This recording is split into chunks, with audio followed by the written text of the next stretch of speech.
Black Star Network is here. Hold no punches. I'm real revolutionary right now. Support this man, Black Media. He makes sure that our stories are told. Thank you for being the voice of Black America, Roland. Stay black. I love y'all. All momentum we have now, we have to keep this going. The video looks phenomenal. See, this difference between Black Star Network and Black-owned media and something like CNN. You can't be Black-owned media and be scared. It's time to be smart. Bring your eyeballs home. You dig?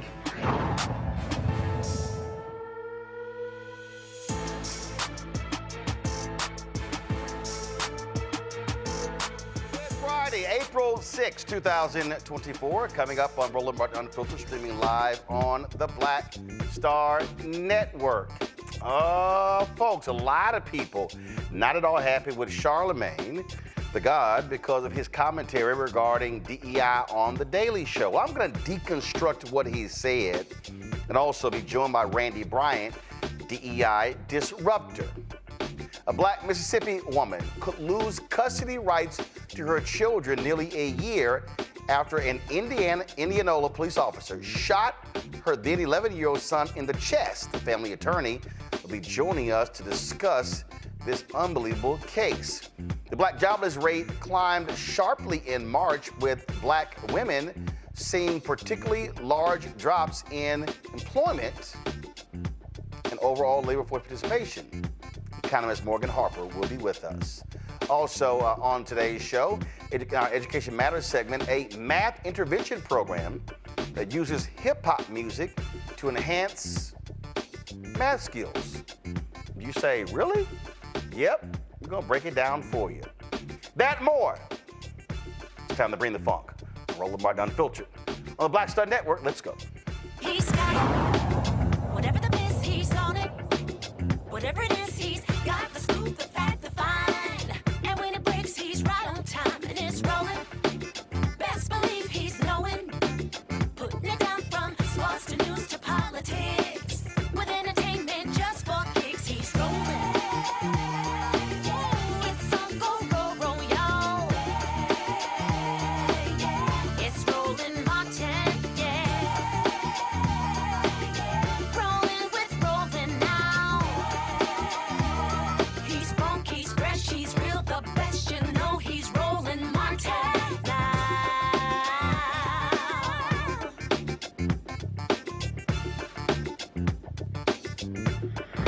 Martin.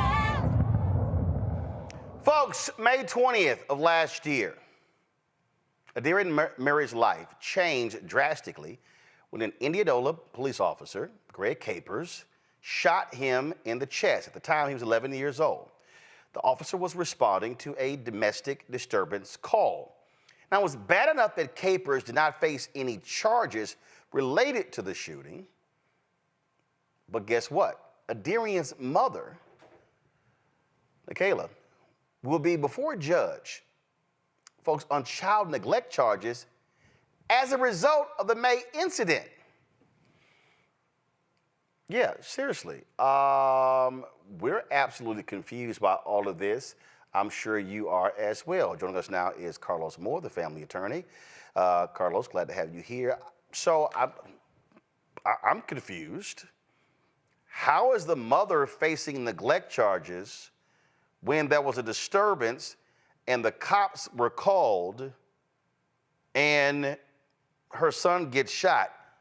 How was she neglecting? Roland, I'm just as confused as you are. I've been practicing law for 22 years. I've never seen such absurdity in my entire career. I mean, she is a perfect, outstanding mother. She has been raising these kids as a single mom for all these years with no problems, and now because a reckless cop shot her son, she risks losing her children. And so we're going to fight vehemently in court on April the 17th for her to retain custody. But it makes no sense. We believe it's retribution for her filing the lawsuit, the multi-million-dollar lawsuit against the city of Indianola and the officer. It's just harassment. So I'm looking at this here. Go, guys, pull it up. It says on count one that on or about May 20th, 2023, in the county, per reporter, a child, Nakayla Murry, got hurt because of the domestic violence between the mother Nakayla Murry, and her boyfriend, John Nolden. On Saturday, May 20, 2023, John jumped on Nakayla. Nakayla called her family member, and they called the police. The police went over to the home. Somebody came running out of the home, and the police shot. The reporter was unsure if the police thought it was John. The reporter stated that this was a result of the mother and boyfriend domestic violence that had been happening for years. John assaults the mother in front of the kids. The reporter wanted someone to check on the children because something worse can happen next time. Okay, I'm still utterly confused by here. So they are blaming Nakayla for being beaten? That's what it sounds like, and she was not even beaten on May 20th.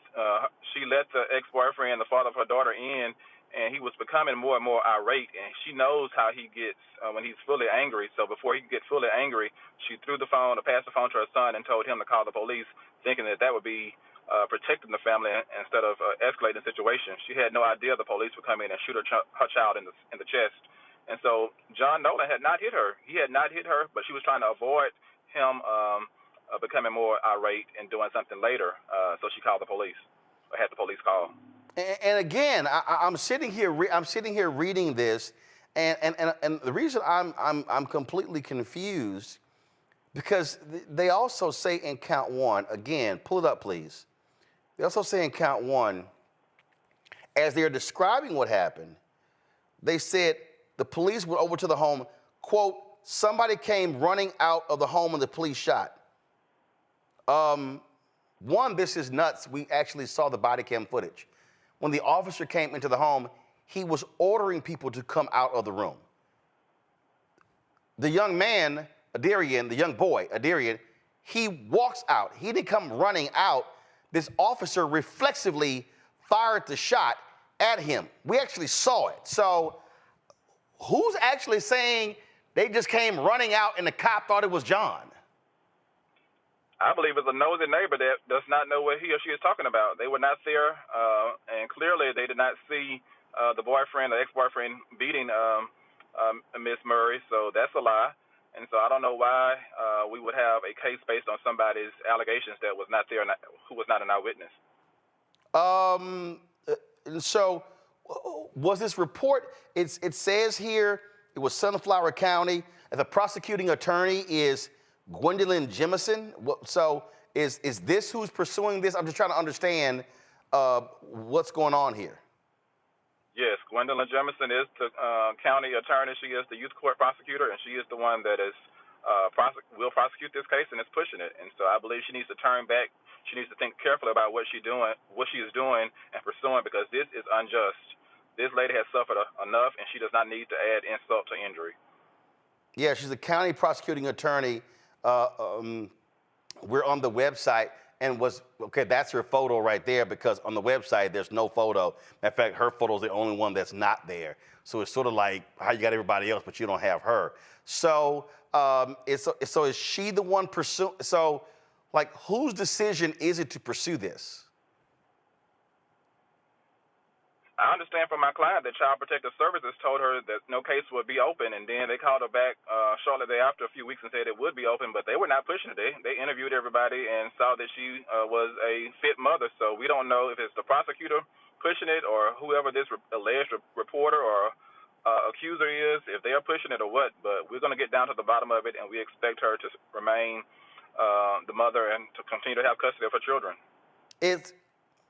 We did reach out to Gwendolyn Jemison. She did not respond to us. So does she have a boss, or is she the decider as to who to pursue these cases? She is an elected county prosecutor, so the citizens are her bosses, and so they could vote her out of office if they're not pleased with her actions. All right, call us more. We appreciate it, bro. Thanks a lot. Thanks, Roland.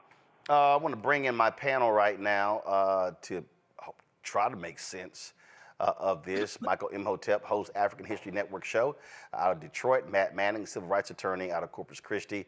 Kelly Bethea, communication strategist out of D.C. Matt, what the hell? Yeah, this is really stupid. This is a prosecutor using her power the wrong way. One thing I wanted to break down for the viewers very quickly, the law in Mississippi is apparently the same as here in Texas. And to take away somebody's parental rights, the judge has to be shown or has to find by clear and convincing evidence that it's in, quote, the best interest of the child. The reason I tell you that is termination of parental rights is one of the civil actions, so meaning not criminal, where at least in Texas, you're entitled to the appointment of a lawyer. So these are very serious cases, obviously trying to take a child away from their parents, and even more than that, trying to take away the parent's right to be the child's parent legally. So that means that their relationship is legally severed. I tell you all of that to say, what I see very often with CPS cases, which is the same thing we call it here, a lot of times the prosecutors are motivated by the same political things that motivate, sometimes criminal indictments and sometimes just seeking justice against people in a high-profile situation. And here, this is absurd. The idea that there's nothing tying the mother and the mother's alleged neglect in this situation to her son is stupid, especially because what they usually do in these cases is they investigate whether the claims by the reporter are actually true. And it sounds like Attorney Moore was saying whomever reported this got the date wrong, got the information wrong, so the grounds on which the judge could terminate her rights, it doesn't sound like there's an evidentiary basis. But the biggest part of this is that clear and convincing evidence sits between what you need to prove a car wreck and what you need to prove somebody guilty of a criminal offense. It's a very high burden. And for them to even bring this case makes no sense, because normally what CPS does is they'll do what's called a safety plan. They'll institute a safety plan to make sure the child is safe, that the parents are taking whatever remedial actions they think are appropriate. They don't jump all the way to trying to take a child away from a parent whom they've had no prior contact with. And what I thought he said was especially important in this case is CPS is the agency that determines whether the child is safe or unsafe, right? But the prosecutor is the one to whom they bring the evidence. So generally, if CPS is saying, we don't think there's a case here, the prosecutors don't go forward with the case. So it makes me wonder whether this prosecutor has some reason to be advancing a case that the agency itself doesn't think should be advanced, because that's not normally what you see. But the bigger issue is this woman's child was shot, and the whole world now knows her son was shot. It doesn't make any sense to try to then, die on this hill where you take away her parental rights, which are among the most important rights you get as a person legally, right? The right to legally have a relationship with and parent your child. So I don't know how she thinks she's advancing any cause of justice with this. And I would hope that someone in her office counsels her to let this case go.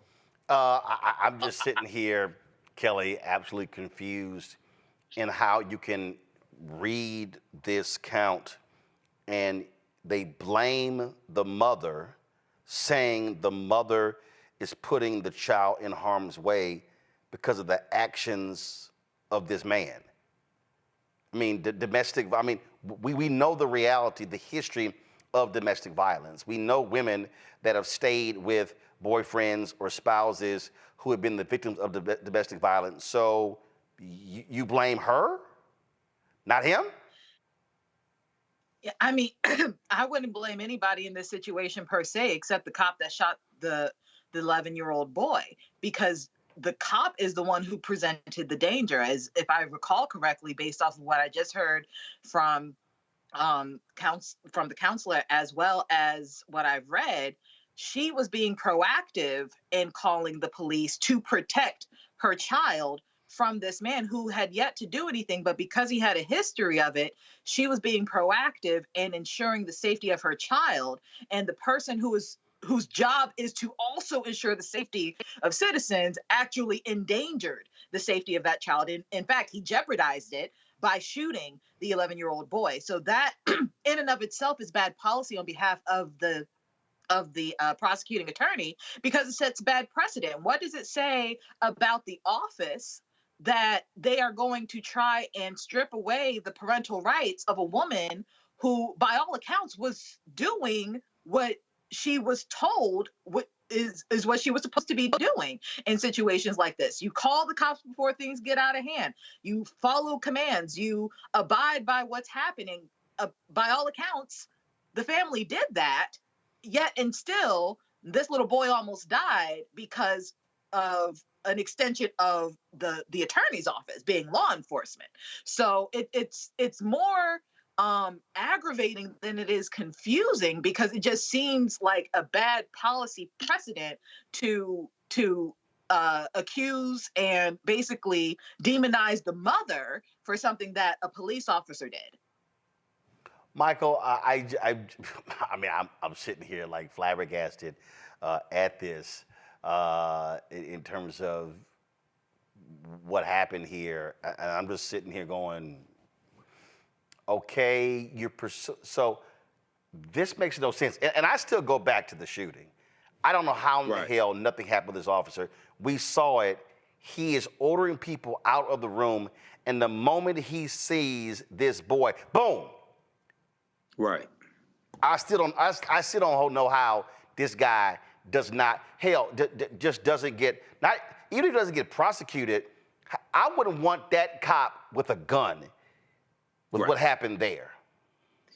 Well, first of all, this was a crazy case, and we've talked to Attorney Carlos Moore a number of times on this case. So thanks to him for coming back on. Thanks to you, Roland, for continuing to shine a light on this case. And we saw the body cam footage last time he was on. And Adarian Murray was following police commands to come out, and he comes around the corner. He's in the house. He comes around the corner and gets shot. Okay, so we're still trying to figure out why was he shot? What happened there? So it was definitely recklessness by the police officer. But now to file a lawsuit claiming that the mother put the son in harm's way, and the petition says the witness, this unnamed witness, who says that the boyfriend, the former boyfriend, because they're not in a relationship now, the former boyfriend had been beating her for years. Ex-boyfriend John Nolden, to say that the shooting of Adarian Murray was as a result of that, as opposed to the result of a reckless police officer, is still strange enough. It's strange. It's even stranger. I would want to know who this unnamed witness is, and I want to see that unnamed witness cross-examined as well, because something is wrong here. And it very well could be retaliation for the $5 million lawsuit that the mother has filed against the city of Indianola,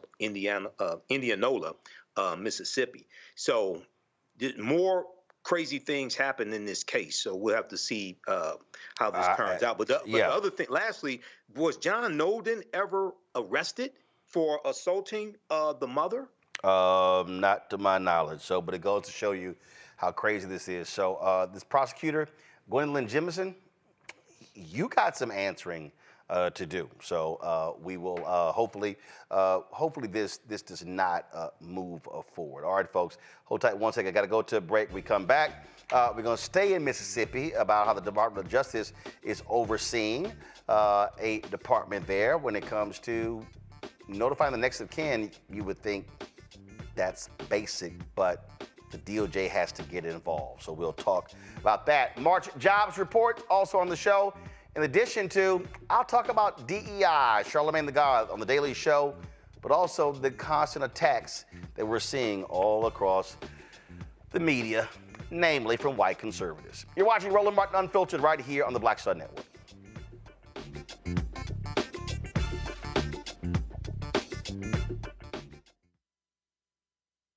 Fanbase is pioneering a new era of social media for the creator economy. This next-generation social media app with over 600,000 users is raising $17 million, and now is your chance to invest. For details on how to invest, visit startengine.com/fanbase or scan the QR code. Another way we're giving you the freedom to be you without limits. As bad as Trump was, his economy was worse, and Black America felt it the most. He cut health insurance while giving tax breaks to the wealthy and big business. He stoked racial violence, attacked voting rights, and if reelected, vowed to be a dictator and, quote, get revenge. We can't go back. As president, I put money in pockets, creating millions of new jobs, and capped the cost of insulin at $35 a month. There's a lot more to do, but we can do it together. I'm Joe Biden. and I approve this message. On the next, A Balanced Life with me, Dr. Jackie. People can't live with them, can't live without them. Our relationships often have more ups and downs than a boardwalk roller coaster, but it doesn't have to be that way. Trust your gut. Whenever your gut is like, this isn't healthy, this isn't right, I don't like the way that I'm being treated. This goes for males and females.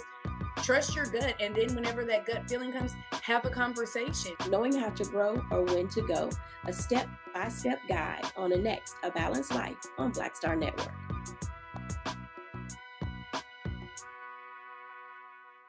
Bruce Smith, creator and executive producer of The Proud Family, Louder and Prouder, and you're watching Roland Martin Unfiltered.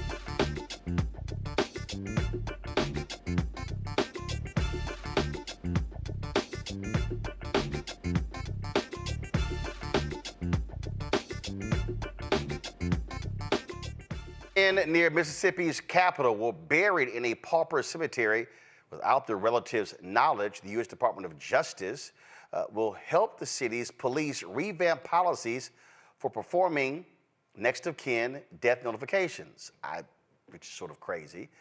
The DOJ found lack of timely next of kin death notifications resulted in deceased individuals receiving paupers' burials in unmarked graves in Hinds County. That's where Jackson, Mississippi is. The Civil Rights Division of the U.S. Department of Justice and the U.S. Attorney's Office for the Southern District of Mississippi will provide technical assistance to examine JPD's, Jackson Police Department's, general order on missing persons, as well as the new general order on death notifications, and then recommend implementation and training for the Hinds County Coroner's Office. They will receive recommendations on policies and training for locating next of kin.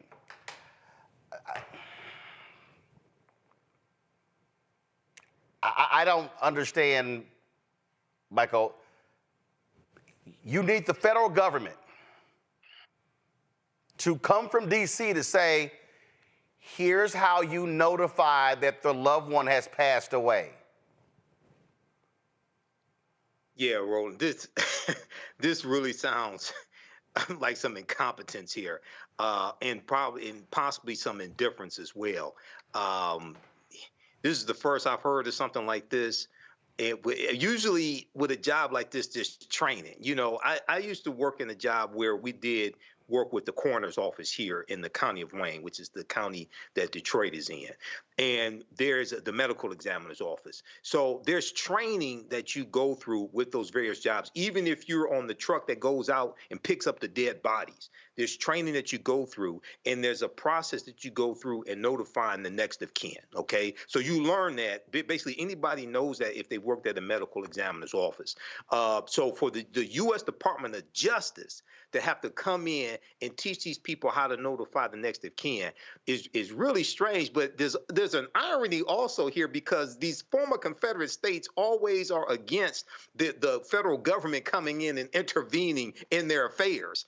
And now their incompetence is being exposed, and the federal government has to come in and intervene in your affairs. So hopefully this malfeasance will be corrected. But this is some more nonsense coming out of Mississippi. I mean, Kelly, really? I mean, if I'm the mayor of Jackson, Chokwe Lumumba, I'm cussing everybody out with the police department, saying y'all embarrassing the hell out of me by having to call in DOJ because y'all Simple Simons don't know how to actually track down the damn next of kin. I mean, I would be really surprised if he hadn't already cussed these people out. He gives me that vibe of, letting everybody know exactly what's on his mind.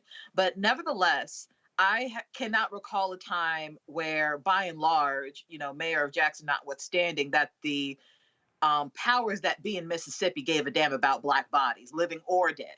So seeing something like this, reading about something like this is not all that shocking and surprising to me. If anything, is just furthering the disappointment I have in the government of Mississippi and Mississippi as a state as a whole. It is unfortunate that, they cannot, undig their heads from, prior to 1865 and realize that Black people are citizens, whole citizens, and that we matter, and that we have families who care about the loved ones who have passed away. Certainly, we would want to know when they pass away and where they are buried. And clearly that's not the case with the people who need federal support in learning how to do that. I just don't. I have no words, Matt. Well, my fellow panelist had the best words, but I'll tell you, Michael, this is indifference. This is not incompetence. Seems like a pretty simple thing to be able to do, and most government agencies have some mechanism for doing this. I think the positive part of this, though, is even though it's not DOJ's purview to do it, I think it's very smart for the Civil Rights Division to come in and to provide this information and to basically get the political benefit of saying, well, you guys are either not doing this or are inept at a point where you can't do this basic function. So we're going to show you how to do it and implement the best practices. And I don't say that to be cynical. I say it to say that's what we should hope for, is that some government agency steps in where they see a lapse in service and they provide services to the people that need it. But this, I think, shows indifference, because most government agencies have a way to do this, to track this down, and they give a pauper's funeral when they really cannot find the person. But I suspect basic efforts would allow them to do that here. So I'm glad somebody is doing it to give these families some semblance of dignity when they lose someone.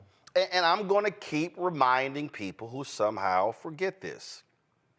There is a stark contrast between the Biden-Harris Department of Justice and the Trump-Pence Department of Justice. Right. Under Trump and Pence, first Jeff Sessions and Bill Barr made it clear that they felt that there was too much federal intervention in local police departments because that was hurting the morale of the police officers. They literally said that. They didn't want patterns and practices investigations. Under Trump-Pence, there was one patterns and practices investigation of local police departments. There's almost a dozen under the Biden-Harris Department of Justice. Now, I think Attorney General Merrick Garland has been slow as hell, obviously, on the prosecution of Donald Trump when it came to these January 6 rioters, things along those lines. But I dare say that this, and y'all have heard me say it before, this Civil Rights Division, led by Christian Clark, formerly head of the Lawyers Committee for Civil Rights Under Law, is the most aggressive Civil Rights Division in the Department of Justice since Robert F. Kennedy was there, and they were dealing with Klansmen and the attacks on African Americans during the Black Freedom Movement.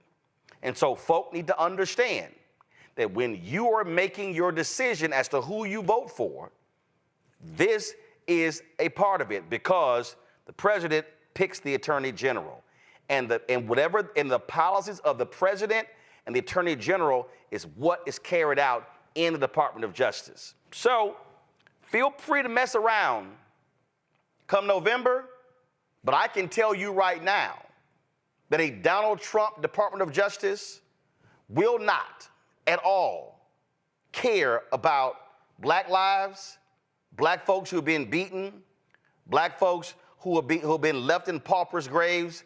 They will not care. So take that under advisement when you go vote. All right, when we come back, jobs report is out in March. We'll break down exactly what those numbers look like overall for African Americans. And y'all know the right wing is already losing their mind. Matter of fact, they've been beside themselves for almost, 3 years. Don't forget, support us in what we do. You can join our Bring the Funk fan club. Your dollars make it possible for us to cover the stories that we do. So please support us. Allows for us to also with our staff and everything that involves with doing this show, but not just this show, the network, of course, Roger Muhammad's Daily Show. We've got weekly shows from Deborah Owens, Jackie Hood Martin, Stephanie Humphrey, we got Dee Barnes, Dr. Greg Carr, plus, of course, Roland with Roland, our long-form interview show as well. And so your resources go a long way to making all of that happen. Send your check and money order to P.O. Box 57196, Washington, D.C. 20037-0196. Cash App, $RM Unfiltered, PayPal, R Martin Unfiltered. Venmo is RM Unfiltered. Zelle, Roland at RolandSMartin.com, Roland at RolandMartinUnfiltered.com. And don't forget to get the Black Star Network app, Apple phone, Apple TV, Android TV, Roku, Amazon Fire TV, Xbox One, Samsung Smart TV. Back in a moment. Terry and I, we couldn't play in the white clubs in Minnesota. It felt like such a, strength through adversity type moment that I think Black people just have to go through. We have to figure it out. Right. We make lemons out of lemonade. But there's a reason we rented a ballroom, did our own show, promoted it, got like 1,500 people to come out. Clubs were sitting empty. They were like, "Where's everybody at?" And they said, "They're down watching the band you wouldn't hire." So it taught us not only that we had the talent of musicians, but we also had to have the talent of entrepreneurship.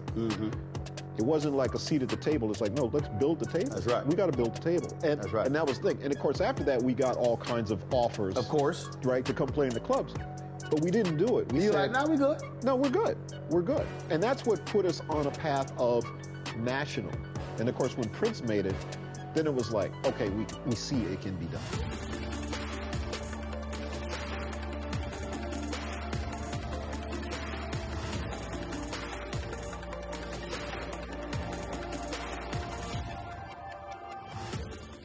As bad as Trump was, his economy was worse, and Black America felt it the most. He cut health insurance while giving tax breaks to the wealthy and big business. As president, I put money in pockets and capped the cost of insulin at $35 a month. There's a lot more to do, but we can do it together. Fanbase is pioneering a new era of social media for the creator economy. This next generation social media app with over 600,000 users is raising $17 million, and now is your chance to invest. For details on how to invest, visit startengine.com/fanbase or scan the QR code. Another way we're giving you the freedom to be you without limits. Farquhar, executive producer of Proud Family. You're watching Roland Martin Unfiltered.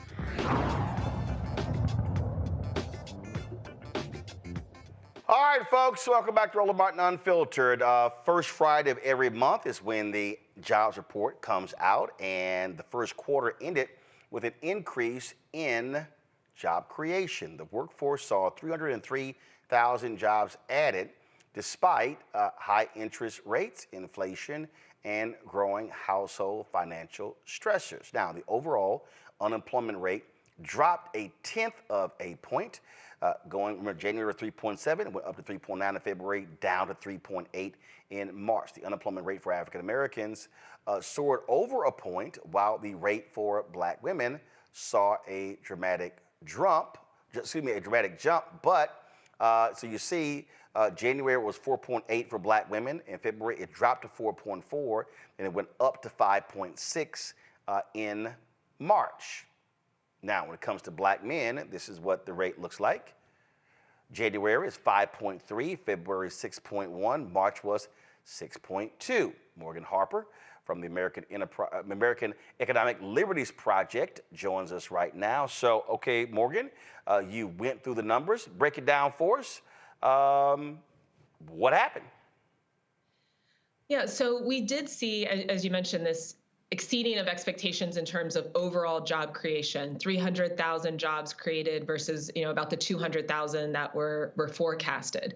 That's a good thing. But then we start breaking down these numbers a little bit, and I'll say in the positive category though. So that's positive in the overall number. Then we also saw that wage growth stayed consistent. Wages aren't increasing greatly. So that's making a lot of folks feel like, okay, we're not seeing the inflationary pressure, because if wages were going up, then there would be the risk that employers are also going to have to start increasing prices to cover those increased labor costs. So that's feeling steady as well. And so, overall, the health of the economy is strong. But as you were saying, you break down the numbers a little bit, the picture among Black Americans is quite different.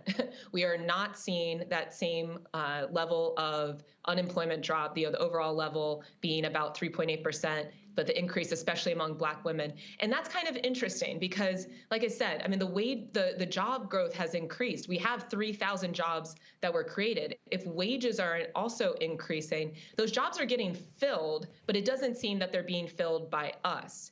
And, it's hard to conclude anything, too much from just 1 month to 1 month in comparison. We have to continue to monitor this, but it is not a good sign if the rest of the country, white, Hispanic, Asian, is going in the direction of having higher employment rate and labor force participation, and we're actually seeing increase in unemployment and people just dropping out of the labor force altogether, which for this month was the trend among both Black women and Black men. And so going through the report, where did we see the most job growth in terms of sectors? So we're seeing that this job growth was being fueled by leisure and hospitality, government, and the healthcare sector. And that's what's also interesting. I don't know what you think, Roland, but I would have expected that those would be sectors where we would see more employment within our community. And so again, it's just 1 month. Sometimes the job growth numbers, even that overall number of 300,000 is adjusted based on what the report says, in this day. Next month, they might have to forecast that down a little bit. But that is a little bit surprising to me. And I haven't seen anything with someone that has a very compelling explanation of what's going on there. But with those sectors driving a lot of this growth versus like professional services, for example, that is not seeing growth. That was seeing just very, very small increase. But, having the hospitality, leisure, having government and healthcare all being the drivers of this job growth, and we're still seeing Black unemployment going up, is problematic.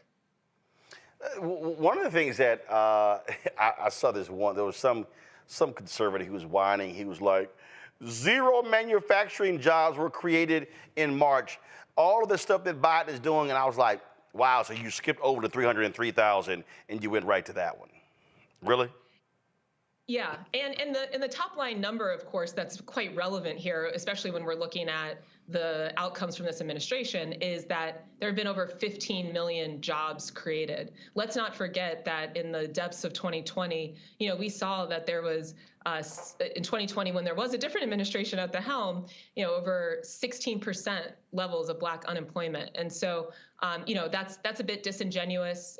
Just because we're not seeing growth in that sector compared to last month isn't some kind of indictment of the overall economic strategy here. But again, we do need to continue to watch not only the discrepancies with Black workers versus the rest of the country, but also some topics we've discussed before, the amount of debt that people are taking on, record levels of credit card debt, that also, small businesses that are maybe taking on debt, auto loans. These are all sectors that are starting to see higher levels of charge-offs, delinquencies, and could be a source of instability in the economy if the trends were to continue. But here's the thing that always cracks me up, and this is one of those quirks about our economy, is when folks go, "Ooh, Americans are buying stuff.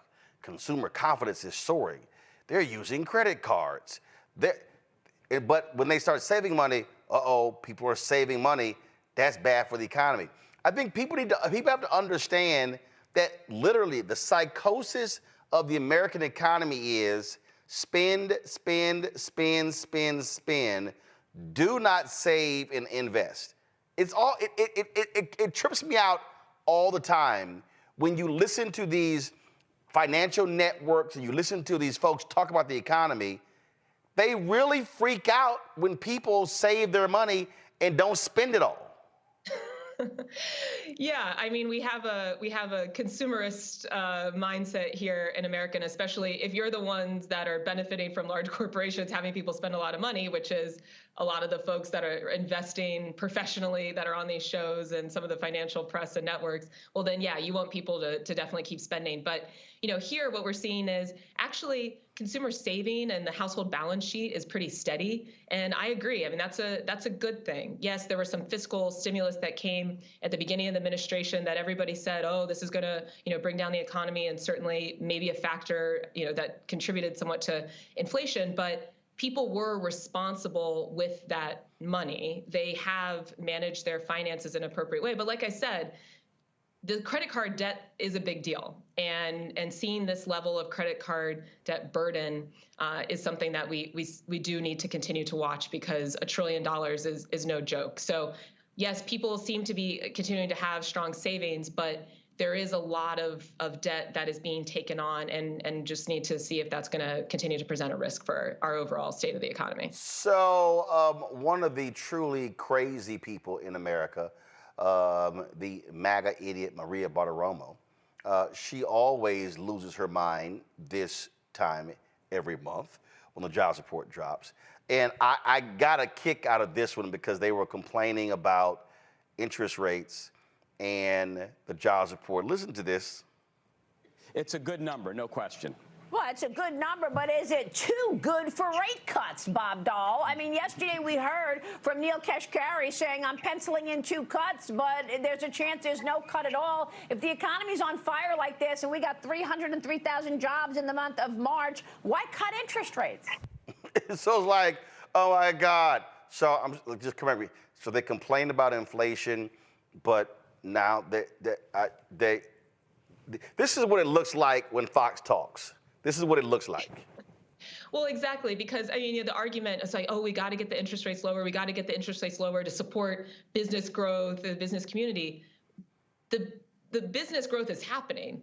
People are getting loans. We have people from banks, large banks, that are saying that they are giving resources to entrepreneurs because they feel strong about the economy. The titans of industry no longer think that a recession is around the corner. And so this idea that, oh, if only interest rates would become lower, then what? The stock market would have its second biggest record, biggest day on record. I mean, I don't know. Yeah, what is the indicator left that you're ready to see improve? It's a strong economy. Now, prices are continuing to be a bit high. I mean, there is still an inflationary environment that we're in, but it is nowhere near where it was in the depths of the pandemic. And I do think that, and we've talked about it. I mean, we need to continue to watch some of these other indicators just of the debt. As someone who previously worked at the Consumer Financial Protection Bureau, that's an area that I'm always very focused on. But from every traditional indicator, especially that the business community is worried about, the economy's booming, and there's really no source of complaints, except for if you're on Fox News and you got to find something to hate on, I suppose. Last question before I go to my panel, and that is when we're looking at this report, we're talking about the economy, and when you talk about those prices, these corporations are still jacking prices up. One of the things that one of the critics say, well, you know, these are simply jobs that were just gonna get replaced because of the pandemic. But that's not true. So they're saying that in response. Well, no, they're saying you can't credit Biden, Harris, you can't credit anybody else, because these are just jobs that were that were just going to come back regardless after the pandemic when people got laid off. Now, and that's just true. Yeah. I mean, even adjusting for the job loss that happened during the pandemic, we are seeing increased rates of job creation compared to pre-pandemic times. So, you know, those folks really need to pay attention to the data. And overall, I mean, you know, we're not just talking about, today we're talking about the jobs report, but there are a lot of other things that are being done to also address inflation that will take a little bit of time to come to fruition. Example, I don't know if you all have already discussed, that NAR settlement that happened, the National Association of Realtors and just like brokers' fees and all of that. Mm-hmm. That's an area that now we know the Department of Justice is looking into about how much money, people might have been losing in just the selling of a home, and especially if you're, if you're in the business of flipping homes, or if you have multiple properties, like that can add up, right, over the course of your life in terms of how many fees you're paying. To have the Department of Justice saying that they filed a statement of interest, and there was just a ruling today that they're going to be able to perhaps continue to investigate that, building off of what happened in that plaintiff's case, that's a big deal. That we have the Federal Trade Commission that's looking into how hotels are maybe using these algorithms to raise prices, and that every time you go on a trip or have to, travel somewhere to explore some other business opportunity, regardless, what you're up to, that could be increasing your prices. So we've seen already the efforts over the past couple of years to bring prices down are effective. How do we know inflation's down to just about, between 2.5, 4% based on, different estimates, which isn't exactly at the 2% that's the goal as the Fed has stated, but there's more work to be done. But some of it isn't entirely in our control if some of these big corporations that have a lot of market power just want to do whatever they can to disgorge as much income as possible from Americans. Questions. Kelly, you first. Sure. So I understand regarding these numbers, they're really a reflection of the month before. And I also understand that there has been an increase of discussion regarding DEI within the last month. So it might not be that much of a correlation, but I am curious what you think about the possible correlation between the discrepancy of increase of jobs amongst Black people and the talk about removing DEI policies from corporations and the like.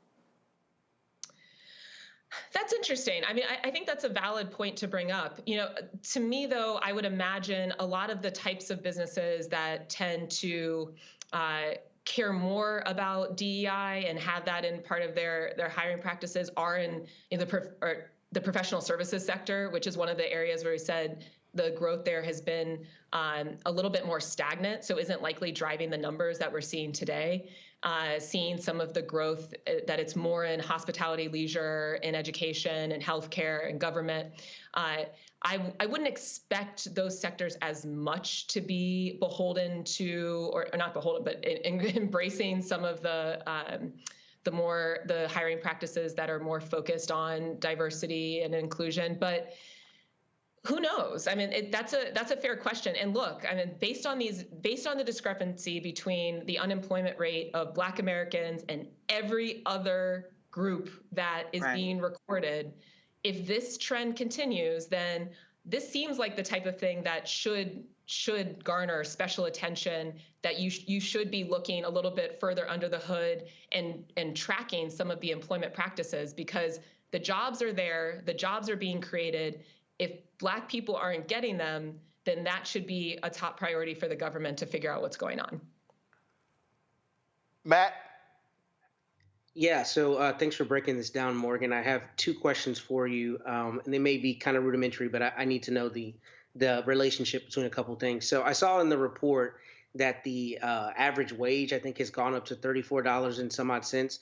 What is the correlation between that and the Fed's approach to interest rates and trying to tamp down inflation, just so people understand how does the average wage correlate to that, if it does at all? And secondly, how does the Fed or any really government agency take into consideration that average wage is likely heavily skewed by incredibly high wage earners, who may be in tech or other sectors as compared to a larger part of the populace? How does that factor into the Fed's approach to keeping our economy on track? Yeah, well, I mean, I think an important point for all of us to keep in mind is it's not totally clear how the Fed makes decisions, right? I mean, they have their open meetings, they share some of their thoughts, but it's not exactly a fully transparent process. But just in terms of, how that wage growth impacts how they might be thinking about what to do with interest rates. And this is something I was talking about a little bit earlier. And by the way, I don't think there are any rudimentary questions. This is all kind of complicated, and it's important that we understand what's going on. And so if the Fed were to see that wages were increasing a lot, which is not what we saw this month, but if they were to see that wages were increasing a lot, then that would mean that employers have to start paying their that employers likely already were or are on a trend to have to start paying their workers a lot more. And if that's the case, then their operating costs overall of running their business would be increasing, which might lead them to increase prices as well, which could be then that is one of the, when we talk about inflation, we're talking about increased prices. So that could be driving a trend of prices continuing to go up and maybe an increase in the inflation rate. But since we're not seeing that, wage growth has stayed pretty stagnant. But jobs are still being created. That suggests that there are enough workers to go around that are filling these positions, that we don't have employers that are engaging in some kind of stiff competition and with having to increase wages even more to attract talent. Now, of course, we like earning more money. I like making more money. So a little competition is good, but we have seen a lot of wage growth over the past couple of years. And so this isn't saying that it's going down. It's just that it's more or less staying steady. And if that's all true, then we have an environment that is referred to as this equilibrium, where, okay, wages are staying pretty steady. They're going up, but not up too much. That jobs are still being created, that business is growing, we're seeing productivity increase in the economy. And those are the factors, that equilibrium, that we're probably going to be something that leads the Fed to think we're good. We're not in an excessively inflationary environment, and these interest rates can probably stay the same. They want to start changing interest rates when they feel like that's necessary to do, or if one of those things is getting out of balance and they want to start spurring more investment or spurring more business productivity. And right now it just doesn't seem like that's necessary. So a lot of people are saying it's more likely that they're just going to keep rates as they are, even though they have committed to decrease rates 3 times additionally this year. We'll see how that bears out. Michael. All right, Morgan. When we look at when we look at the labor force participation rate, we saw it increase to 62.7%, and we saw that people were both working and also looking for work in this March jobs report. When we look at the increase in the unemployment rate for Black women of 5.6% and 6.2% for African American men, what relationship, or how do we interpret that number also in relationship to possibly more African Americans looking for work as well? Because that can also increase the unemployment rate. What's the correlation there? How do we interpret these numbers? Yeah, I mean, this is the area that concerns me the most, because, when that number goes down of people that are employed or looking for work, like you noted, it does include people who are looking for work. So if we're seeing that number go down for both Black women and Black men, that means people are opting out of engaging in the economy. But as we've said, the economy roars on. And so there is a risk there that people could be left behind. So we have, that's something that we need to continue to look at. But like I said, I caution against drawing too many strong conclusions just based on 1 month of data. But we need to definitely add that to our agenda and our monthly talks here about how those numbers are changing over time to know whether we have, a more of an emergency situation on our hands. All right, then. Thank you. Morgan, we appreciate it. Thanks for breaking it all down for us. Thanks for having me. Good to see you all. Likewise. All right, folks, we come back. I love political shade. And a couple of Democrats have an idea of naming something after Donald Trump. I think it's a fantastic idea. I'll tell you what it is when we come back. Roland Martin Unfiltered on the Black Star Network. Fanbase is pioneering a new era of social media for the creator economy. This next generation social media app with over 600,000 users is raising $17 million, and now is your chance to invest. For details on how to invest, visit startengine.com/fanbase or scan the QR code. Another way we're giving you the freedom to be you without limits. D. Barnes, and next on the frequency, Beyonce has always been country. We're talking to music, pop culture, and politics writer Taylor Crumpton about her new article on Beyonce's new country songs and how country music has always been part of Black culture. Since the release of Texas Hold'em in 16 Carriages, there has been a definition of what Black country music is and a definition of what white country music is. White country music historically has always won the awards, have always got the certifications. Black country music has not. This is a conversation you don't want to miss. That's next on the frequency on the Black Star Network.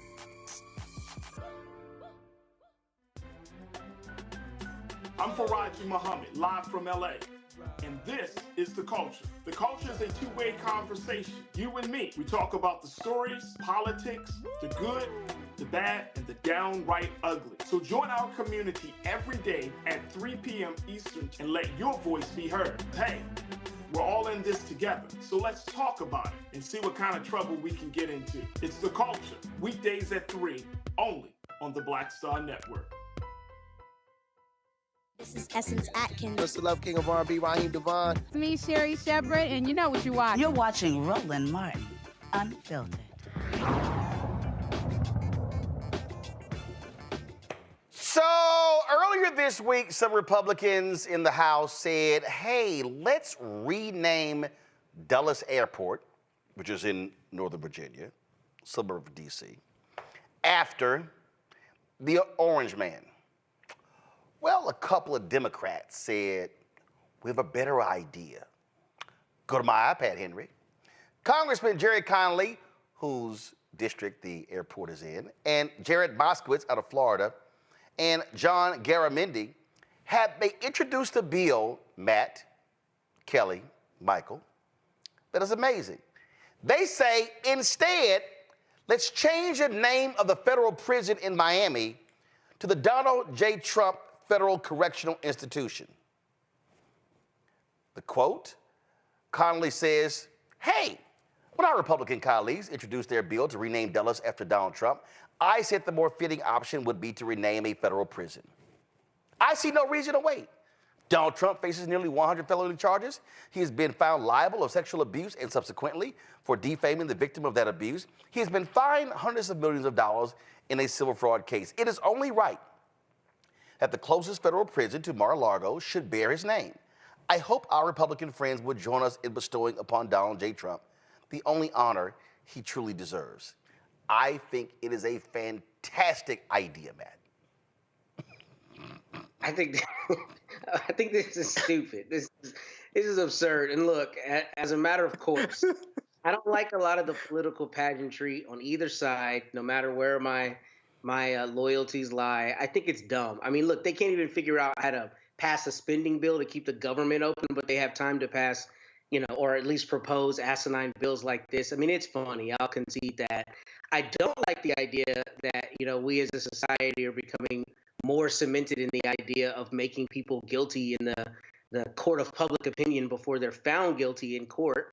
I think that will surely happen with Donald Trump, but he hasn't been found guilty yet. So, I get it. But I do think that it's funny. But I also don't like when politicians waste our resources on this kind of thing because we have a lot of big issues that need to be tackled. And I don't think they need to be passing bills purely for us to be talking about it on shows and laughing at the political shade. I mean, they got a lot more important things to do. Well, actually, they have a lot more important things to do, Michael, but they've only passed something like 30 bills the whole damn year. So Democrats are like, okay, you have a stupid idea, we got a better one. They passed the Republican-led House of Representatives passed 27 bills in 2023. That's the lowest number since the early 1930s during the Great Depression. This is a great idea. Mr. Law and Order is going to have a prison possibly named after him. Now, Donald Trump loves to slap his name on everything else. Okay, whether it's a Bible, whether it's steaks, whether it's water, whether it's Trump Tower, whether he likes to sign his name on stimulus checks and make people think that they came from him. So I think this is a good idea and probably poetic justice as well. And I know he hasn't been convicted yet, but Matt, a lot of this stuff he's admitted to doing. He admitted to taking the documents. He said he wants his documents back. He lied and said the Presidential Records Act of 1978 said he could take the documents and keep them. Okay? They were in his drawer. He didn't say he didn't take them. So a lot of this stuff, when you listen to him, a lot of this stuff he's admitted to doing. He's just too stupid to realize it. Name this after him. Maybe he'll go to this prison. I mean, obviously, Matt, go ahead. I'm sorry. I was going to say, Roland gets mad at us when we take the show over, so I don't want to get in trouble, but I will. No, go ahead. The show over. That case. That's the case that I've thought imperils him the most, frankly, because, not only did he keep those documents, his team conferred with the government multiple times. And then there's evidence that, he colluded with somebody that he's charged with. I can't remember the gentleman's name to keep those documents away from the government. So I think that case really of justice. Has serious risk for him. And I've always thought that. So I don't think you're wrong. But I like the idea of innocent until proven guilty, because otherwise we will be on the losing end of that. And we have to preserve that as a principle of our legal system in America. I'm done, Roland. Yeah, but here's the whole deal. Here's the whole deal, Kelly. You don't have to be convicted of something to have it named after you. You don't. From my understanding, Dulles is named after somebody from the Eisenhower administration. It was one of the Dulles brothers. You have Allen Dulles and John Foster Dulles, of course, the brothers who, frankly, were responsible for overthrowing many governments. One controlled the CIA, one was Secretary of State. Right. So, and that's to my point. Like, we have plenty of landmarks and buildings named after people in American government that did absolutely atrocious things, whether they were convicted or not. So I don't see why this would be any different. I do agree with Matt that the legislation is dumb. I do think that we have more important things to discuss, but everybody needs a little bit of comic relief, even those who are in the government and frankly haven't been doing much by not passing bills. I digress on that. Even still, the point was made. Right. I would go a step further and say it shouldn't be something that Congress passes. I think they should slap his name on a for-profit prison for all, make some money, because he got to pay almost $500 million, or no, that got discounted to 100. Pay it. He still has to pay it. That's just a bond. Oh, he still has to pay it. Okay. I mean, he needs to make money somehow. The case. Yeah.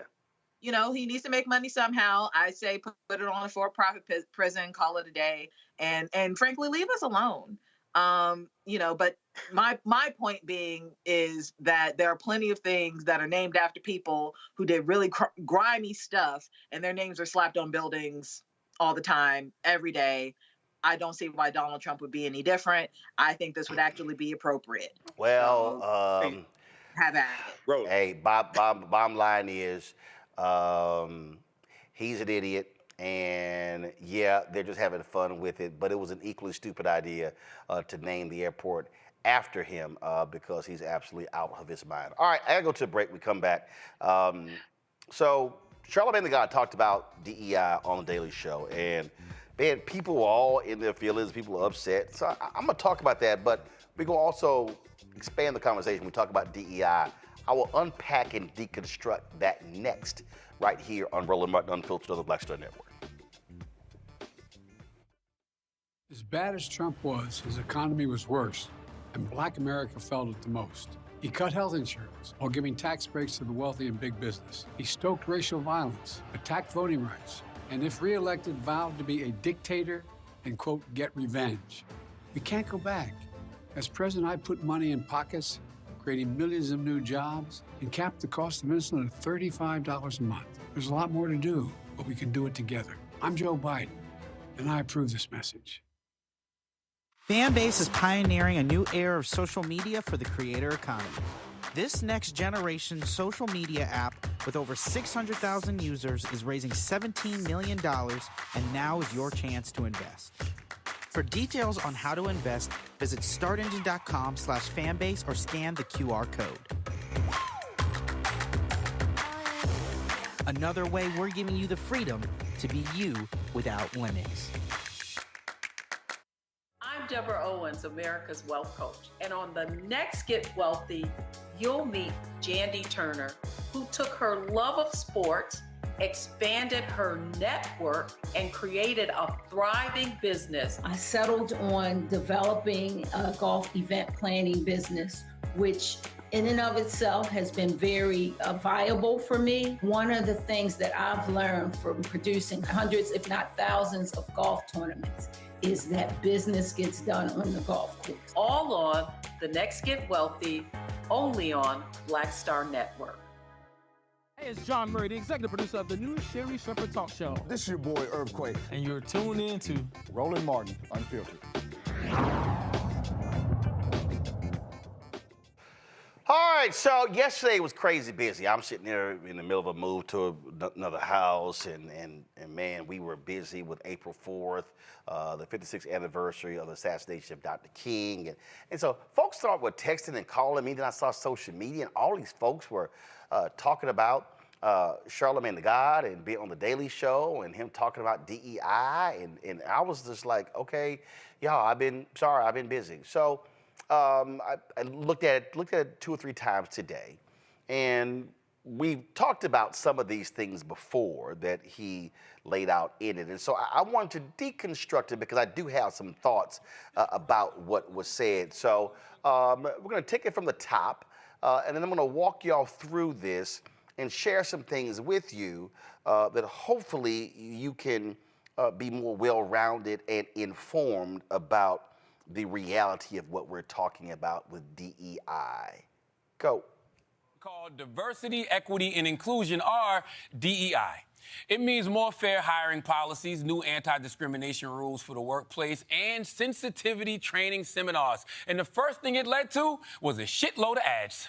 Real progress on diversity and inclusion doesn't happen without real work. Say celebrate diversity into your X1 voice remote to discover curated content today. Every day, General Mills serves the world by making food people love. And inclusion is one of our secret ingredients. At Kraft Heinz, our purpose is to make life delicious.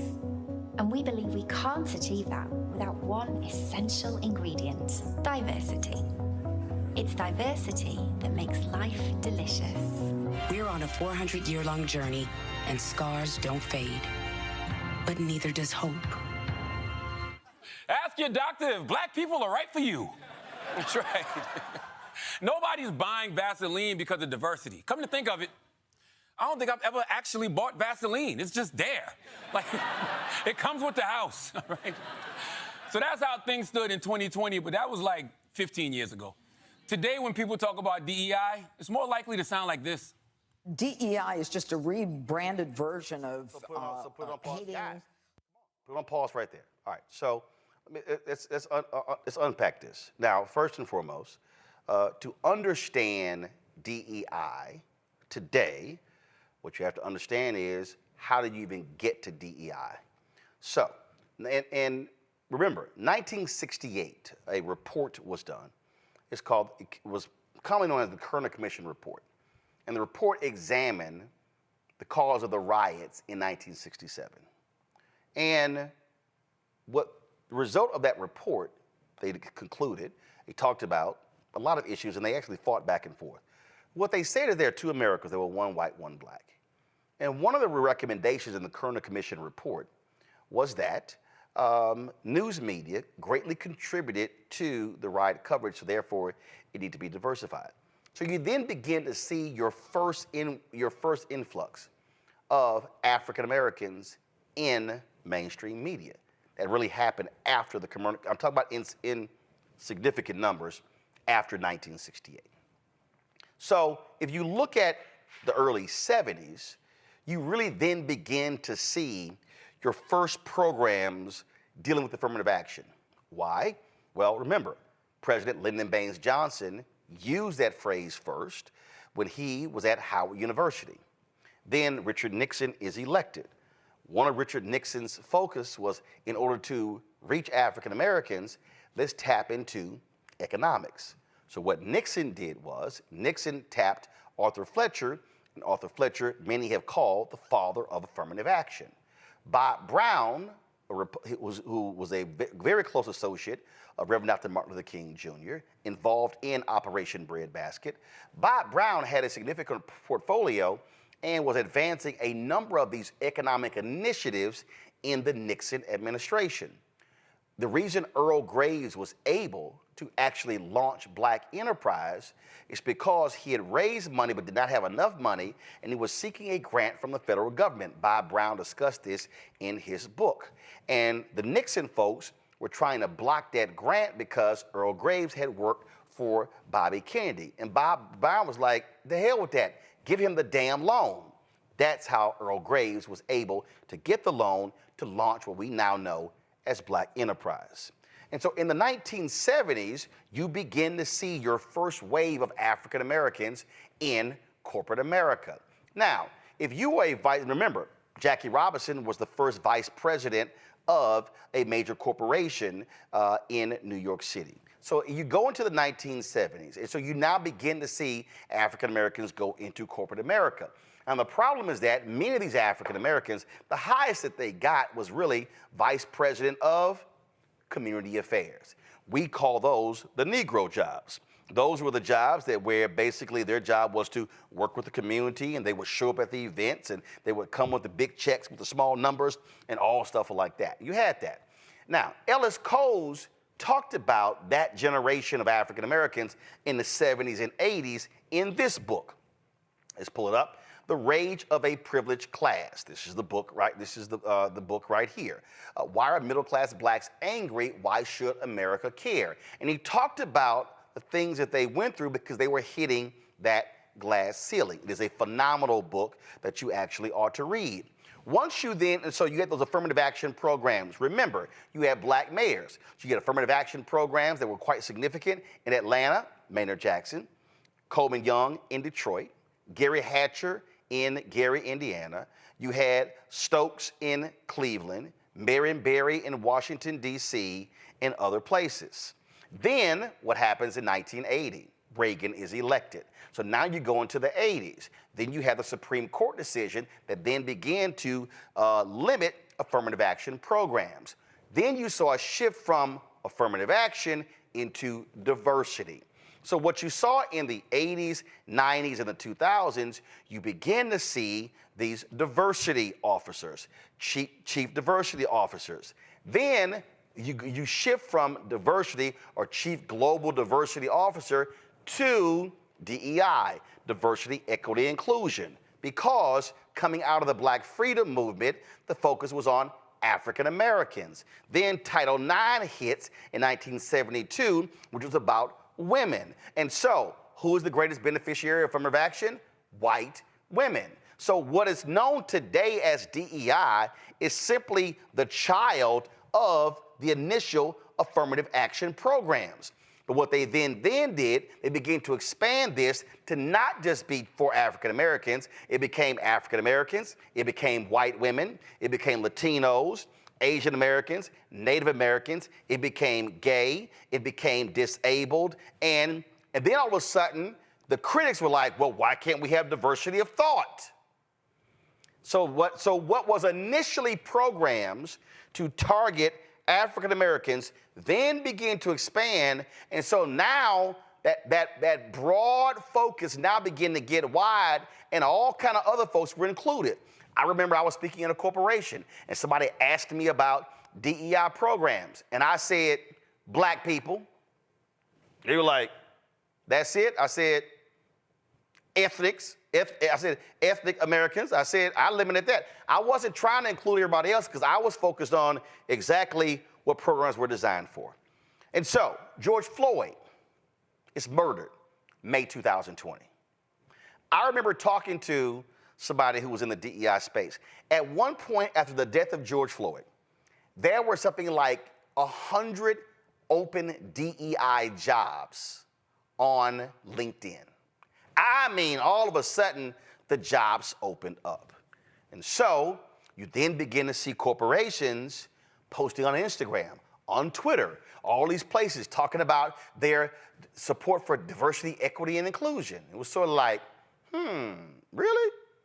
Really? And so you begin to see that. Then you had these commitments of billions of dollars. Stories have been done on these corporations.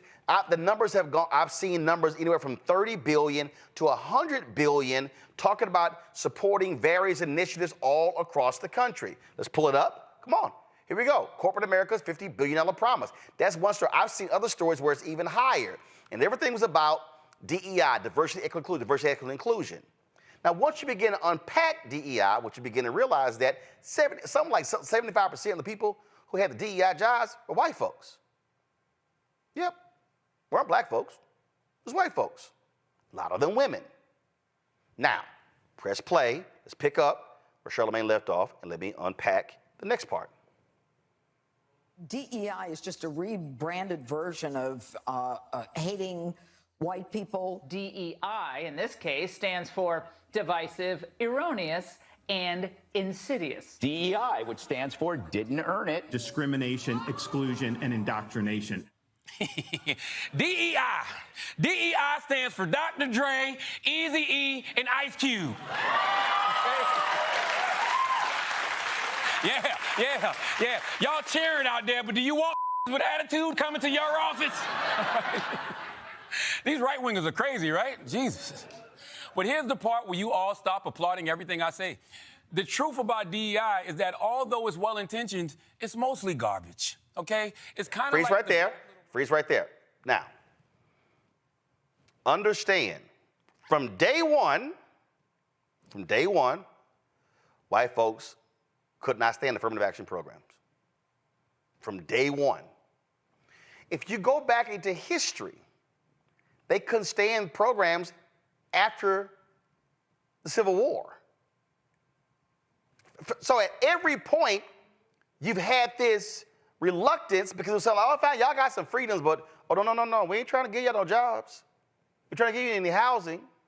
And so you had the pushback against affirmative action programs.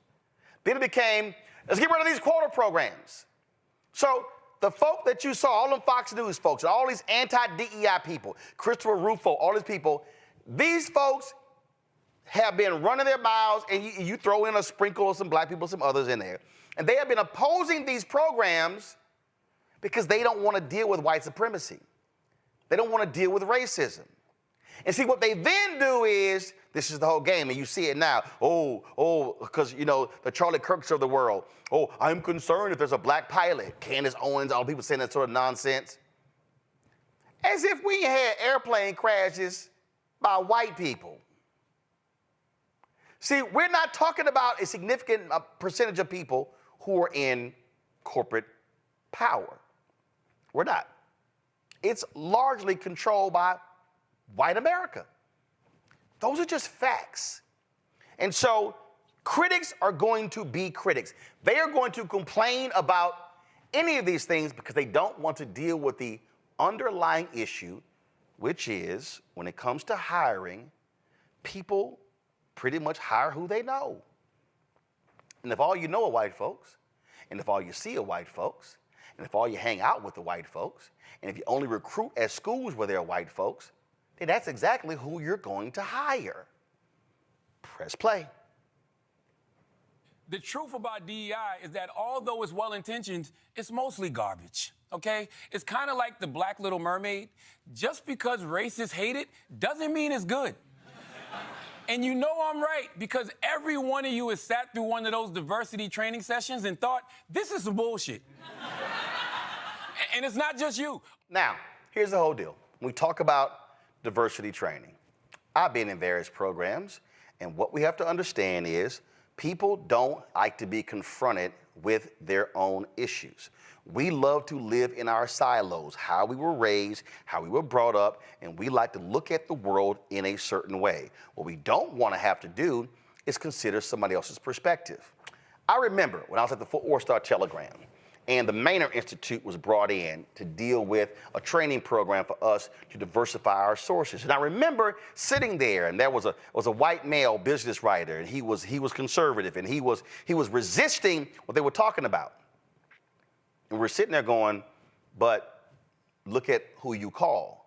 See, for him, he would say, and this is what you hear from white folks today, well, I'm calling the people who I think are well-versed and experts on the topic. Precisely. But the people you're calling, they're nearly all white. Do you even think to call black experts? Do you even think to call black economists? And see, what they would then go, well, I don't understand. Why do I have to call a black economist? You don't have to, but you could call an economist who happens to be black. Because what we see when it comes to how we live and how we work is that that's what folks do. And so if you start looking at contracts, start looking at, well, who's getting these contracts? Well, if the catering company and the legal fees and the architecture company and the engineering company and all professional service, if everybody white, man, that's who getting hooked up. But y'all don't think about it. There's a black an accounting firm, there's a black law firm that can do some of the outside work. No, see, they don't think about those things. And so the reality of DEI, it is forcing people to get out of their comfort zone and say, diversify who we do business with, provide equity in terms of economics, and include other people. But people hate to have to do that because they don't want to be forced to do it, because that means they have to do some work. That means they don't have to, that means they have to now go seek people. I remember Chris Rock complained about the lack of black people on Saturday Night Live. And he said, here's the problem. The white folks at SNL, they keep going to the same place, Second City in Chicago, or they're going to places in Canada. He said, y'all ain't going to the black comedy clubs. Y'all not going to hang out there. And so what he was saying is, if this is all you know, if you're at SNL, you're Lorne Michaels, and this is all you know, you don't even see all this talent over here. You don't even see all this talent over here, and that's the reality of why you have DEI programs. It's not about, oh, I'm hiring somebody who simply can't do it. But see, that's what the haters do. See, the haters love to frame this thing as, oh, they're not good enough. But you notice, these white folks who criticize DEI, they never, ever seem to question incompetent white people, because they operate from the basis that they're naturally qualified. And they never assign their racial identity to them getting hired. So they'll say, well, we had to hire a black person. We had to hire a black lawyer. We had to hire that. But you hired all these white folks. What do they all have in common? That's what we're now seeing with the criticism of DEI. Plush play. And it's not just you. Over 900 studies have shown that DEI programs don't make the workplace better for minorities. In fact, it can actually make things worse because of the backlash effect. Yeah. Okay, so this is where I have a fundamental problem with what Charlamagne said there. Because this notion that, well, it makes it harder in the workplace because these people don't like it. I don't give a shit if they don't like it. I don't care. Because the fact of the matter is, it does matter. And when you listen to all of these haters, they're actually lying. This, folks, is from the Pew Research Center. You see, May 17th, 2023. Workplace diversity and equity and inclusion efforts, or DEI, a majority of Americans employed, 56%, say focusing on DEI at work is a good thing. 6 in 10 Americans, 61%, say their company or organization has policies that ensure fairness in hiring, pay, or promotion. 52% say they have trainings or meetings on DEI at work. Now, you start going through this, and the folks who have been interviewed, yes, look at this here. Relatively small share of workers place a lot of importance on diversity at their workplace. More than half of workers say their company or organization pays about the right amount of attention to increasing DEI. Women are more likely than men to value DEI at work. There are wide partisan differences in views of workplace DEI. 78% of Democratic and Democratic-leaning workers say focusing on DEI at work is a good thing. Compared with 30% of Republicans and Republican leaners. Now you understand. What is the Republican Party? It's a white party. President Herbert Hoover was a leader of what was called the Lily White movement, where Republicans who came out of the radical Republicans after the Civil War aligned with the KKK to suppress black people. It was called the Lily White movement. That's today's Republican Party.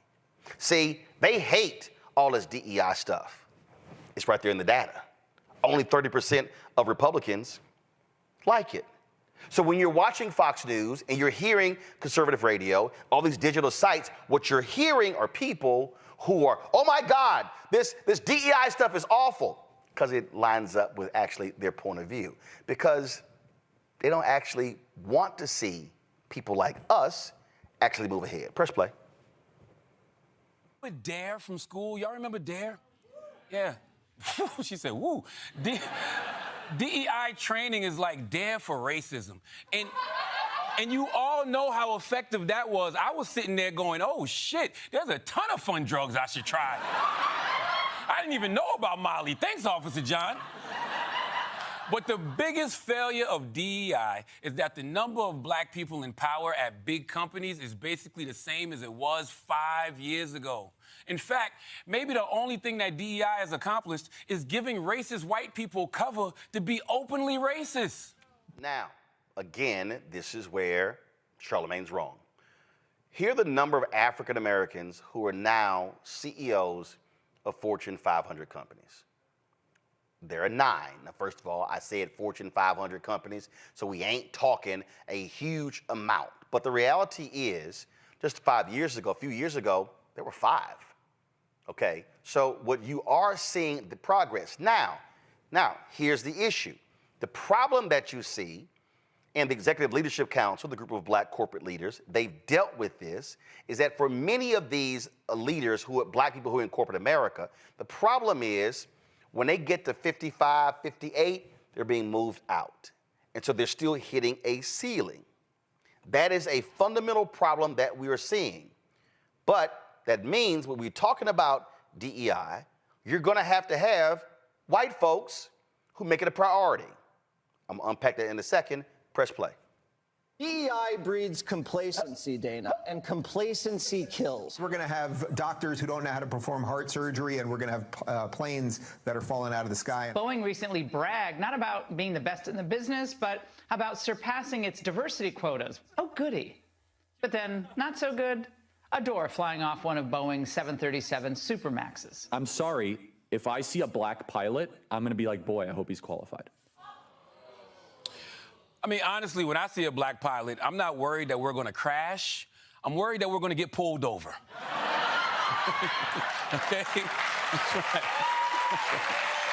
That's right. That's right. And no, officer, I will not step out of this vehicle. All right? But yeah, they're blaming DEI for everything, even that bridge in Baltimore. They called Baltimore's mayor the DEI mayor, like he was given the job for being black. Then they said the shipping company was too focused on DEI instead of safety. But almost the entire leadership of the company is white. No black people, right? If anything, the Baltimore mayor, he should have been the one to make it racist. Just come out like, these crackers knocked down my bridge, okay? All right? And one of y'all crackers better pay for it, okay? And honestly, I'm not surprised these programs didn't work. And here's why. It's just corporate PR. They want good vibes. And also, they want to cover their ass, okay? Did you know that if a company gets sued for civil rights violations, just having a DEI program will be counted as evidence in their favor, even if the program doesn't do shit, okay? It's the I have a black friend of the legal system, all right? We don't need corporate DEI. Yes, we want diversity and equity and inclusion, but we don't want it from Vaseline. Although I'm not going to front, Vaseline has been there for the black community. Respect, okay? All right? That's right. Moisturized, okay? Look, man, real DEI is only going to come from black leadership. I don't know how to do it because I'm not a black leader. But I do know how to tell if it's working. Just keep an eye on right-wing media. The more they're freaking out, the more progress we're making. Okay, this is where Charlamagne is flat out wrong. So when he says that we don't need DEI from corporate America, it's not true. And he says it's going to come from black people. Here's the problem with that. Put the graphic back up. There are only 9 black CEOs of Fortune 500 companies. That means that there are 491 non-black CEOs of Fortune 500 company. The reality is you are going to need white people who actually believe in diversity, equity, and inclusion for that to happen. And there are examples. Al Newharth, he was the founder of USA Today. Al Newharth grew up in South Dakota. He did not grow up around a lot of black people. But Al Newharth understood the value of diversity. So when Al Newharth was the CEO of Gannett, he made a declaration that Gannett was going to be the leading company in America when it came to the issue of diversity. I had a syndicated column with Creator Syndicate. And when Al Newharth died in 1989, this here is exactly what I wrote. Quote, his obituary in the New York Times read, in an industry long dominated by white men, Mr. Newharth led the way in the hiring and promotion of women and minorities, tying compensation to hiring goals. By 1988, the proportion of minorities in Gannett newsrooms was 47% higher than the national average. Women accounted for nearly 40% of the company's managers, professionals, technicians, and sales agents, and an unheard of quarter of its newspaper publishers. In Al Newhart's book, Confession of an SOB, he actually wrote that when he launched this particular initiative, that people were angry. Folks were upset with him. And he said point blank, if any of y'all have a problem with me tying your bonuses to your diversity numbers, you're free to leave the company. And guess what? A lot did. But you know what happened? You saw an explosion of black people, Hispanics, white women, and others who became publishers, news directors, managing editors, general managers of media company. And guess what that did? That forced all the other media companies to go, damn, we about to lose our minority talent, so we now got to change our programs. So guess what happened? Knight Ridder, Cox, and the others began to change. The problem is we didn't have enough Al Newharts in media to change the industry. He was by himself. As another example, John Landgraf. John Landgraf is the CEO of FX, the cable network. Now, you've seen many of those programs. You've seen Donald Glover's show, Atlanta, shows along those lines. Well, guess what? John Landgraf sat there and looked at his shows. And he then began to say, wait a minute, we got a problem. It's too many white guys. It's too many white directors. It's too many white showrunners. It's too many white writers. We can't tell different stories by keep hiring white folks. He was quoted saying, listen, I like my white guys. This is not going to work. So in 2016, John Landgraf sent out an email to his entire network and said, this has to change. In 2021, check this out. Nearly half of all episodes on FX were directed by people of color. Women were 35% of those who directed those episodes. But it wasn't just directors. And listen to this, quote, truthfully, I'm not proud of fact it took me so long to take concerted action on inclusiveness. He said, hold on one second. He said, because he had been running the network at that time for 15 years. It's heartening to see our industry fully commit to meaningful, measurable, and permanent change.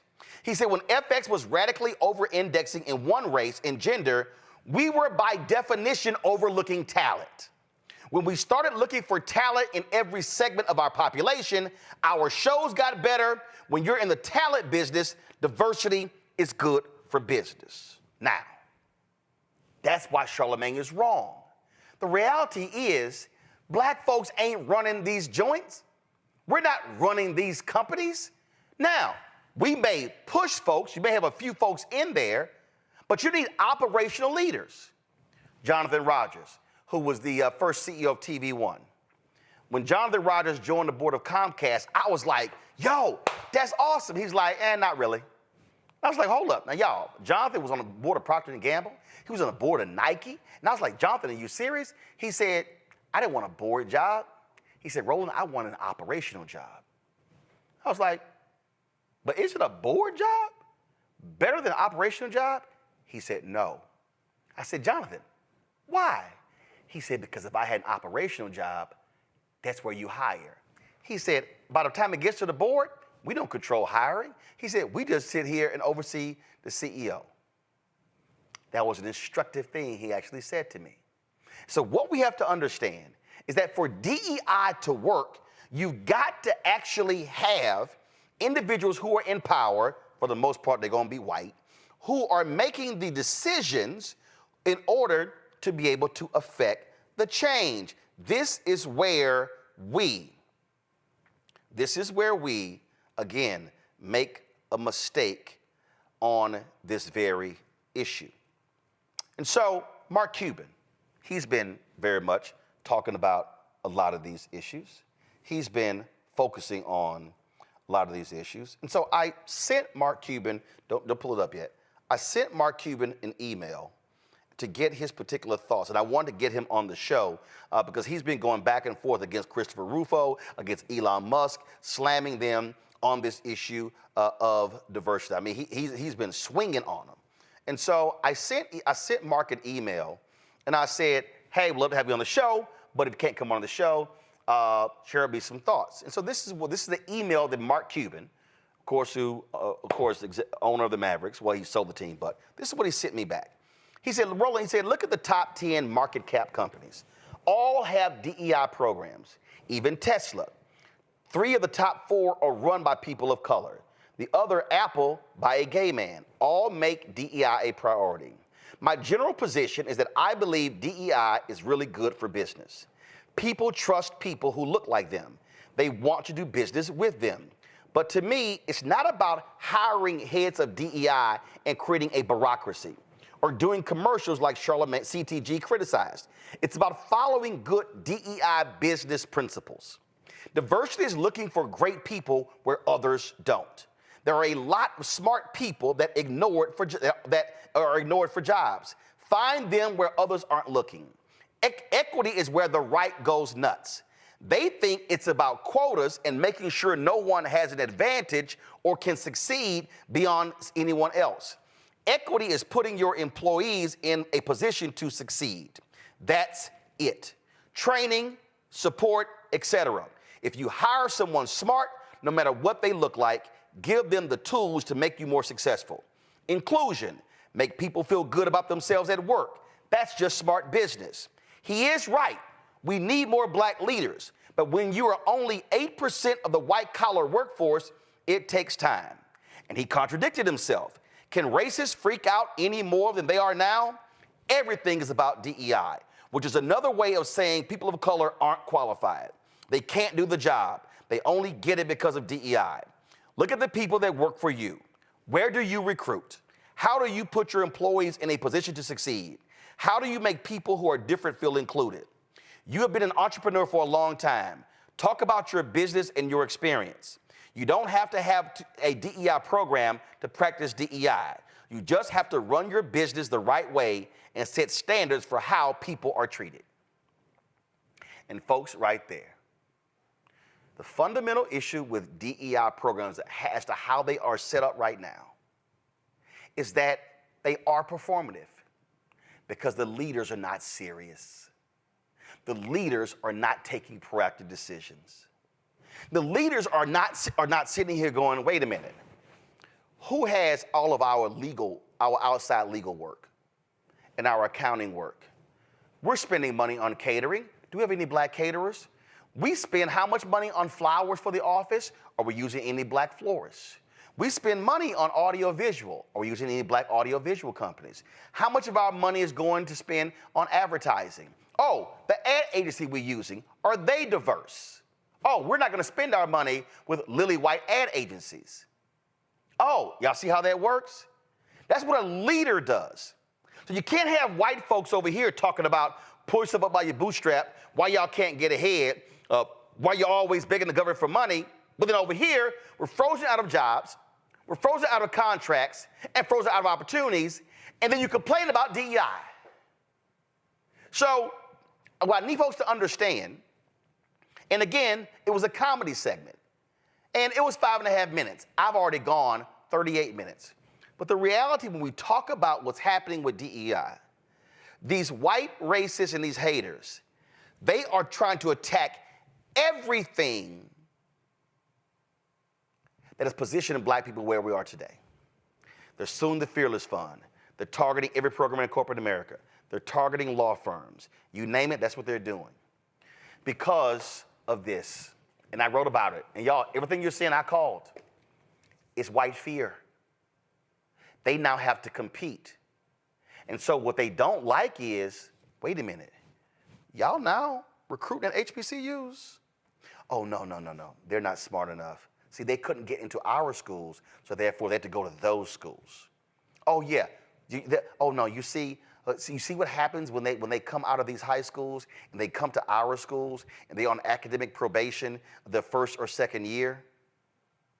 But those same people don't want to confront the economic inequality at those high schools, then those junior highs, then the elementary schools. Oh, then you don't want to confront the economic inequality that's happening in those neighborhoods. Oh, then you don't want to confront the economic inequality that those parents went through. Damn, then you don't want to confront the economic inequality that those grandparents went through. See, it's real easy to act like we're all running from the same mark and running a race when we all know that's not the case. And so the attacks on DEI, they are absolutely anti-blackness. The problem with corporate America is that there are too many white folks in corporate America who are playing games when it comes to DEI. They're handing out DEI jobs and the people have no budgets. They got no P&L responsibility. And the leadership of the companies, it's not a priority. In order for DEI to truly be effective in America, we're gonna need 1,000 Al Newharts. And we're gonna need 1,000 John Landgrafs. We're gonna need white executives, white men, white women to actually be honest about their failures when it comes to leading. That was what has to happen. So if you're breaking down this segment and you are, oh my goodness, what went on here? This is the whole deal. To corporate America, stop being performative. That's why we in the Black-owned media collective, that's why we challenge General Motors. That's why we challenge McDonald's. That's why we challenge these companies. And you know what happened? Target was like, oh, we're gonna spend $2 billion with black companies. All of a sudden, Group M announced 30 or 40 of their companies, some named, a lot not. They're gonna spend at least 2% of their ad budgets with black-owned media. We're still waiting because we haven't gotten any money from Group M here at the Black Star Network. And I've been meeting with them for a very long time, 3 years. We've gotten zero. I've been meeting with Publicis for the past several weeks because we got the runaround from Publicis for 3 years. And we're finally meeting with chief investment officers. I met with OMD after getting the runaround, met last year, a CIO left, so now we're trying to meet with their chief investment officer. There are other ad agencies we're trying to reach as well. So here's the deal. You can't tell black people, well, you're not building your business. Well, if I can't get the contract. Well, you need access to capital. Well, no, I ain't got no debt. I can look right now. I got money in the bank, so I need contracts. I can't grow my business. I can't hire more people if I don't have the contracts. See, if we talk about the reality of DEI, nothing is going to change as long as you have scared, timid, weak, impotent, white corporate leaders who are unwilling to look their friends, their country club pals, and their family members in the eye and say, a lot of the shit that comes out of your mouth is racist. And the fact of the matter is, America and these companies are not going to be able to grow if we do not have diverse initiatives. Last point. Charlamagne said, well, I don't want DEI when it comes to Vaseline. Unilever owns them. Unilever owns a ton of companies. Unilever owns a ton of companies where we as black folks buy products. Oh, hell yes, Unilever had better have a strong-ass DEI program. And Unilever and Clorox and Procter & Gamble and Apple and all of these companies need to be spending money with black-owned media, need to be spending money with black law firms, need to be spending money with black accounting firms, need to be spending money with black engineering firms, need to be spending money with African Americans up and down their business diversity list. Not supplier diversity, business diversity. What we're seeing with the attacks of DEI are from, frankly, scared white people who don't want to confront systemic racism in corporate America. But this is a moment when white leadership, while you have these lawsuits going on, has to have the courage to say, we aren't going anywhere. We're going to do what Al Newhart did. And that's say, if you don't like the fact that we support diversity, equity, inclusion, you, white critic, are more than happy to leave. Because I bet you we're going to be successful in finding your replacement, and they likely will be black or person of color. When we come back, we'll talk with Randy Bryant, DEI disruptor, and my panel to continue this conversation. You're watching Roland Martin Unfiltered on the Black Star Network.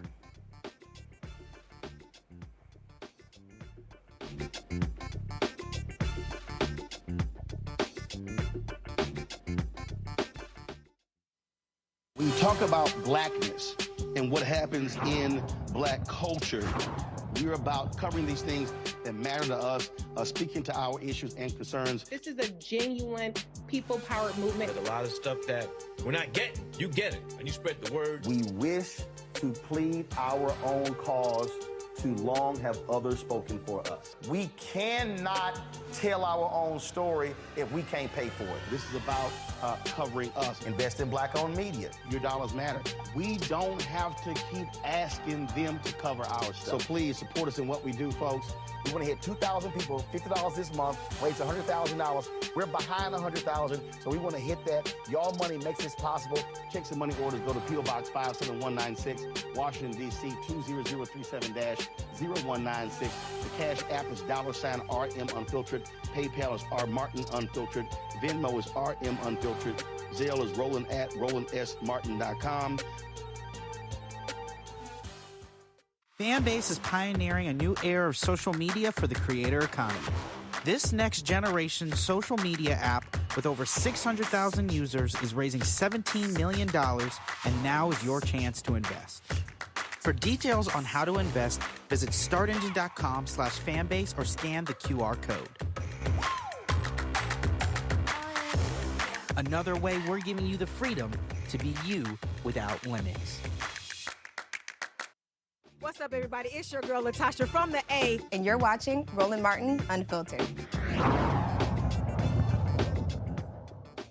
Joining us right now is DEI disruptor Randy Bryant. Randy, glad to have you. Normally she's on Tuesday, but she joins us now. Of course, we still have Matt, Kelly, and Michael as well. So, Randy, you're not saying destroy, get rid of, and obliterate DEI programs. But when you say DEI disruptor, what do you mean?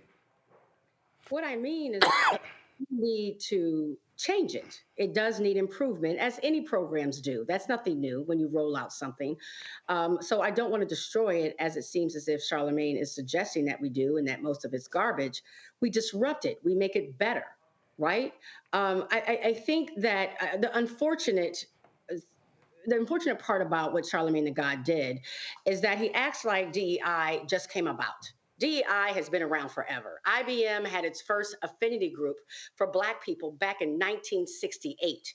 Roosevelt passed bills to ensure that we could integrate the military for World War II. After A. Philip Randolph threatened a march of 250,000 Black people to come to D.C. Correct. The Equal Pay Act is 1963. That is DEI. So DEI did not come about when George Floyd was brutally murdered. DEI has been around forever, and we have made great progress and strides in DEI. The reason why Charlamagne probably is able to be on TV and have a voice is because of DEI, because there was a time that he would not have existed. He would not be able to have a voice. He would not be respected. So while we are not where we should be, right, and we have a lot of work to do, DEI has been a fantastic tool to make progress. So no, it's not about getting rid of it. It is about changing it.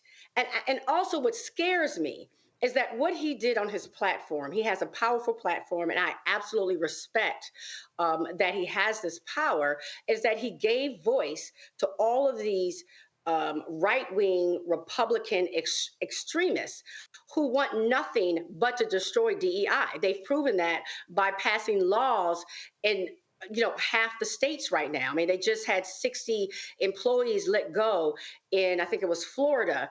Well, no. The 60 with the University of Texas. You also had it in Florida because they banned DEI, Florida, Alabama, Texas, and multiple states. But to your point about destroying the programs, go to my iPad, Henry. So here's a perfect example. Stephen Miller's white nationalist group is representing this white Hollywood writer who is suing the studio because he's claiming Brian Benecker is suing CBS and Paramount for discrimination because he's saying, oh, I didn't get hired as a showrunner because of diversity. Well, here's the deal. The writing rooms in Hollywood are so white, bro, you probably didn't get a job because some other white person. Reminded me of Mary Fisher's lawsuit against the University of Texas. But what they do, because their end game is to get rid of all of these programs that were created in Hollywood to create opportunities for black and other writers. And so this lawsuit operates as the Trojan horse. That's their end game.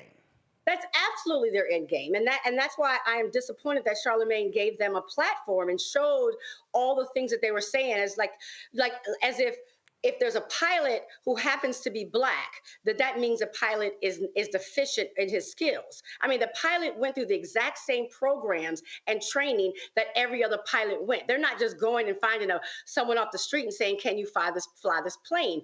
DEI was created, and I say this over and over again, to help to fix a problem in this country where we would not permit Black people, people with disabilities, women in positions whatsoever. That is why it came to be. Look right here, this lawsuit, Randy. Look right here. The Benecker lawsuit asserts that, quote, an illegal policy of race and sex balancing promoted the hiring of unnamed, quote, less qualified applicants, including women, minorities, or LGBTQ writers. Well, first of all, if you're talking about women, you're talking about white women, okay? And if you're talking about LGBTQ, we're not in that category, because anytime when they break out categories, they put the black people in the black category. You can't be in multiple categories, but again, that's what the goal is. So I think, and again, and listen, I was texting Charlamagne today. I think, absolutely, I believe that the segment should have focused on the white racist attacks on DEI and what their end game is, and absolutely saying, hey, corporate America, don't play performative politics when it comes to DEI. Have real DEI that can actually create lasting change and have the fortitude to stand up for your own programs. All of that. I mean, what I do, the reason why I changed my whole platform and became the DEI disruptor, I have, as of yesterday, actually, my company turned 23 years old. We have run this company making change in corporations and in the government to ensure that they were places that were diverse, equitable, and inclusive. So first of all, it's not new. Secondly, the reason why I think it needs change is that some people, he's correct in that some people looked at it as something for public relations. Yep. It's very obvious when they do it. It's very obvious. We're not stupid people, but there are companies who are doing well and who have shown in their numbers that they are hiring and promoting. Man, because you started highlighting people. Who would you say, name a few companies that you know, you've been doing research, that are doing a great job that others should be following and emulating? Number one, I would say Ben & Jerry's. Ben & Jerry's forget it, their entire company is built on ensuring that everybody has a voice and everybody is respected. It's not a policy. It's not a brunch for Martin Luther King. It is not, just a training class. So when he stated the statistic about, does DEI programs make companies better? If it's just a training class, of course, it's not going to just make it better. It has to be woven throughout the foundation of an organization, that everything they think about involves, are we including everybody? Because this is the thing, and this is what upsets me. All of us in this world are biased, right? Everybody has a bias. In this world. Listen. You can criticize Texas, but my ass from Texas, and my parents are from Texas. Right. And guess what? I'm gonna defend where I'm from. Now I'm gonna criticize it, but I'm also defend it. That's a natural inherent bias. But also, like I tell people, if you introduce me to a sister that went to an HBCU, don't let her be an AKA. I am biased towards her.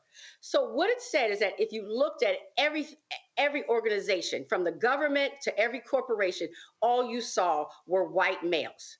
So they said, we can't just say, hi guys, you rich white men, could you do us a favor and maybe consider that there's some qualified candidates that are women, that are minorities, that are Black, that are gay? No, because they aren't going to do it. We have to say, we're going to put some things in place to help you fight, to help challenge your biases. Yep. Right?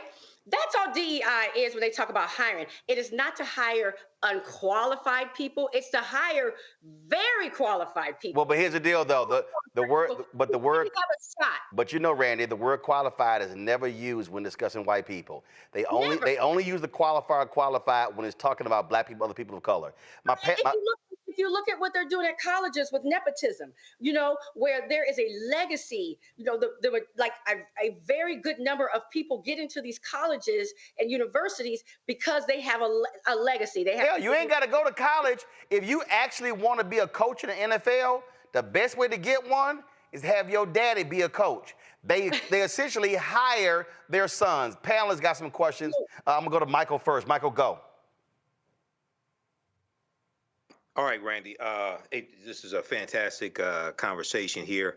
I guess what I would ask is, how do we push forward the enhanced, more effective DEI programs at the corporate level? And the reason why I say that is because you have the attack on DEI right now. But also for a lot of African Americans, I would say, a lot of us may not be clear exactly on what DEI is. Okay, so how would we go about? Maybe give us some tips on how we go about pushing forward effective programs with what we have now. We don't have more people like Roland was saying that we need right now. But what we have now, how can we push forward? Let me tell you something. I don't ever try to change people's hearts, but people do think and vote and conduct themselves with their dollars. If we say, so a company like Tesla, and Elon Musk has made it very clear that he's not pro-Black, not pro-diversity, not pro-DEI, right? Stop buying his products. Skippy. Stop buying a Tesla. Damn right. And let me tell you something. If we would take companies and we said, you know what, this company has no minorities on the board of directors. They have no Black people on their executive team. So we are not going to support them. They will not get our money. And you know how much spending money we have, power we have. They will all of a sudden. 1.6 trillion. They will all of a sudden become all about DEI. Where's that girl, Randy? We want to hire her.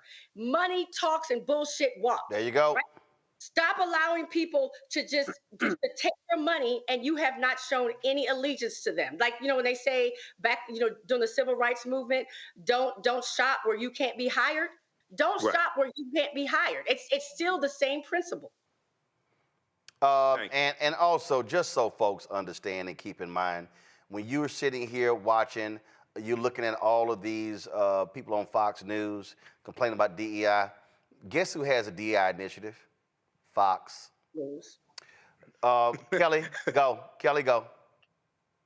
Sure. So I don't necessarily have a question so much as just a thought that I'd like for you to expound upon, being the hypocrisy of what Charlamagne said as a whole, considering that he very likely got on The Daily Show because of some DEI initiative, the fact that he has a Breakfast Club show because of a DEI initiative, the fact that he sat on panels because of DEI initiatives, he's spoken about DEI initiatives in corporate spaces and how he's benefited from DEI initiatives. I am just tired of giving people platforms in which they have absolutely no concept of what is actually going on, and or in Charlamagne's case, willful cognitive dissonance regarding these issues just so that he can have sound bites that he can profit off of. Well, here's what I think, Randy. And again, my deal is, and that's why I walked through it.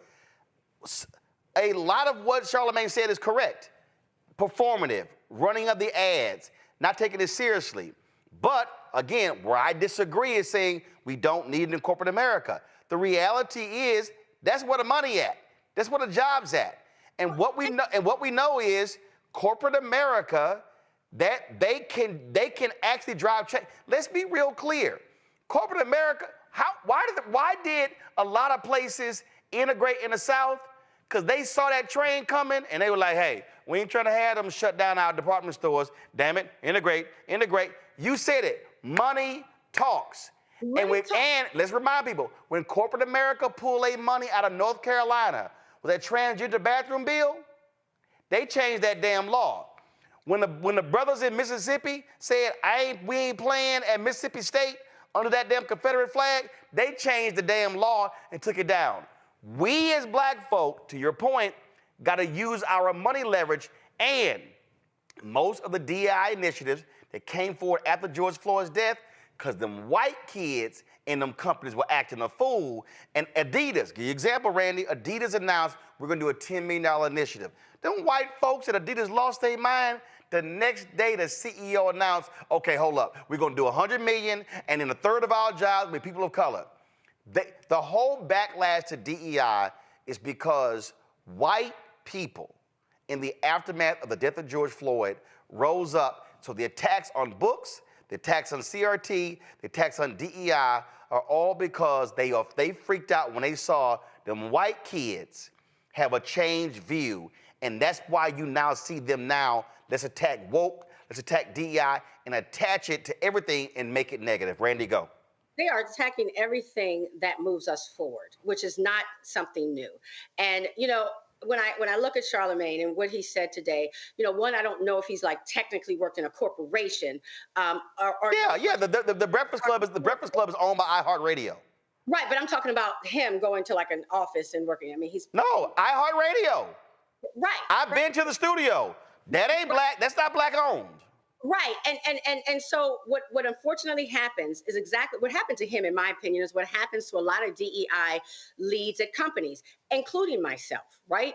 Your message only gets put up if it's approved by your bosses. You have to say something. So what he did today, to me, in my opinion, was to say DEI was not effective, should be thrown away. And that serves the purposes of the right-wing Republicans. Versus saying, versus what you're saying, Brandy, versus saying, here's the problem with DEI, here's how it needs to be changed to be effective. Absolutely. Okay. So if there are a lot of, you know, IBM has been effective. Target and Walmart, if you look at what they have done the last several years, they have done some impressive work. A lot of the tech companies, they haven't done much at all. But there are companies, because they understand that if they don't promote diversity, inclusion, and equity, they can't make it. Look at Netflix. Netflix was the first. I mean, they really came out with so much diversity in their programming, in the people they had. I mean, I'm telling you, they've done a brilliant job, right? I mean, outside of this Good Time show that's about to come out, they've done a good job. So when they did that, companies like Fox That's why they have Tubi. They realize that to compete in this world, so while they have Charlamagne and people discounting it, they know they need it. Right? Well, here's the deal. Before I go to Matt, can we go to my iPad? This literally right here is a letter to the shareholders from the CEO of iHeart Radio talking about, and what do they say? The purpose of our ESG report is to increase transparency around our ESG efforts, including diversity, equity, and inclusion. So the reality is here. But what they'll have to do, though, is even when they say we've hired a Black person, they have to allow Charlamagne or whoever Black person they promote to speak truthfully. Well, first of all, he was speaking on Comedy Central, which is owned by Paramount. That was iHeart Radio. So funny. Well, again, no, it's so. Here's my whole deal. They're different platforms. And what has to happen is, this is where you've got to have also real conversations. This is where you've got to have folk with expertise who are bringing knowledge to sort of unpack this. Again, where he was correct, and I agree with, and I've publicly criticized it, where DEI fails is when it's performative, when they run ads, when they post stuff on social media, and they don't follow up with action. That's why I've been criticizing companies and their ad agencies. Don't sit and tell me you're committed to Black-owned businesses, but then your ad agencies want to return our phone calls. That ain't real. Matt. So, Randy, I appreciate you breaking this down or adding to Roland's breakdown, but here's my question for you. So many of the metrics that we use for the efficacy of DEI programs, we talk about the C-suite, but the reality is that's not representative of most people who would be benefited by DEI programs. So my question to you is, what examples have you seen of good policies, effective policies for your average person, your average viewer who's watching this, who would be greatly benefited if they went and applied for a job and knew they had a fairer chance of getting that job? We're not talking about the C-suite, because that's a very small percentage of people. So what have you seen that applies to more of us than that? Well, this is where I believe that, again, where the studies that were cited got it wrong. There have been great improvements when it comes to Black people getting jobs at almost across the board. I mean, from the federal government to localized governments to corporations, Fortune 500 and down, where you are seeing more Black people get jobs and management jobs. You are right that the C-suite is kind of where we get stopped oftentimes, but to say that we have not made great strides is ridiculous. If I were to name companies, there's so many. Like I just said, Target, Walmart has done a great. The tech companies to me have done the worst. If you're looking at the promises they've made, the tech companies like Facebook and Google, nothing has moved on their scale of anything. But most companies across the board have more diversity than they've seen in the past. And the reason why is because they were pressured to do so. People aren't going to do things just because they're nice. And DEI wasn't developed to get unqualified people in positions. It was just to put the net further. Tell me where you are looking for qualified candidates. Also, let's talk about your biases, because what's very insulting about what these commentators are saying and how they're attacking DEI is what they're saying is, if you hire a Black person, that automatically means that you're hiring a less qualified person. Yep. So for somebody to say that aloud is bold. Well, but again, no, but that's the agenda. That is the absolute agenda, to say that if I see a Black pilot, automatically I'm assuming that they're not qualified. So it's talking about pilots. If you look at the airlines, all of the airlines now have programs to partner with HBCUs. But that's racism. So that's just racist, just being very clear with their racist language, and they're allowed to get away with it. Well, the reverse racism, if you know. No. I'm saying, I'm not calling reverse racism. I'm saying using that language. If you say I see a Black pilot, I automatically think they're not qualified. You racist. 1,000% racist. There is no ways around it that's racist. Okay, but the cosmetics companies, you look at people like Rihanna, who had to come out and with her Fenty company and say, there's no shades that match Black people. You got like five shades. I mean, there are major changes being made every day. Does it mean that there are a lot of companies that it's performative? No, of course they're being performative. But I'm gonna tell you something. if Black people become active and call these companies out, Yep. I promise you that they will not be performative anymore. Let their stocks drop. Let their earnings drop. Yep. Let Black people say, we're not buying from them anymore, just as people have done with Starbucks recently. I promise you, all of a sudden, we all be getting calls like, and I'll add to that for Black people, don't fall for the okie doke if they go hire a Black celebrity to do some commercials and think all is good. No, the notion is you got to go deeper and broader. I'm going to close it out with this here. This is the quote that Mark Cuban said. Look, the University of Texas fired 60 people who were in DEI jobs. Here's the deal. The university president, he didn't have to fire them. He could have shifted them to other areas. Where Cuban is correct, that if these programs are being targeted, go to my iPad. This is correct. You don't have to have a DEI program to practice DEI. You just have to run your business the right way and set standards for how people are treated. Here's the fact, Randy, and this is the last comment. If these companies were doing right by us, you wouldn't need DEI programs because you would be saying to your people, no, cast a wider net. The programs are a way to force folks to have to broaden the talent pool, have to recruit different places. And so to all the haters, if y'all don't want DEI, cool. Give folk an equal shot. But most of you white racists, especially all y'all on Fox News, y'all know the game, and you know it ain't an equal shot. Randy Bryant, we appreciate it. Thanks a lot. Folks, we come back. A math program using hip-hop lyrics to get our kids learning math. Damn! Y'all about 45 years late for me. That's next. Roland Martin Unfiltered on the Black Star Network.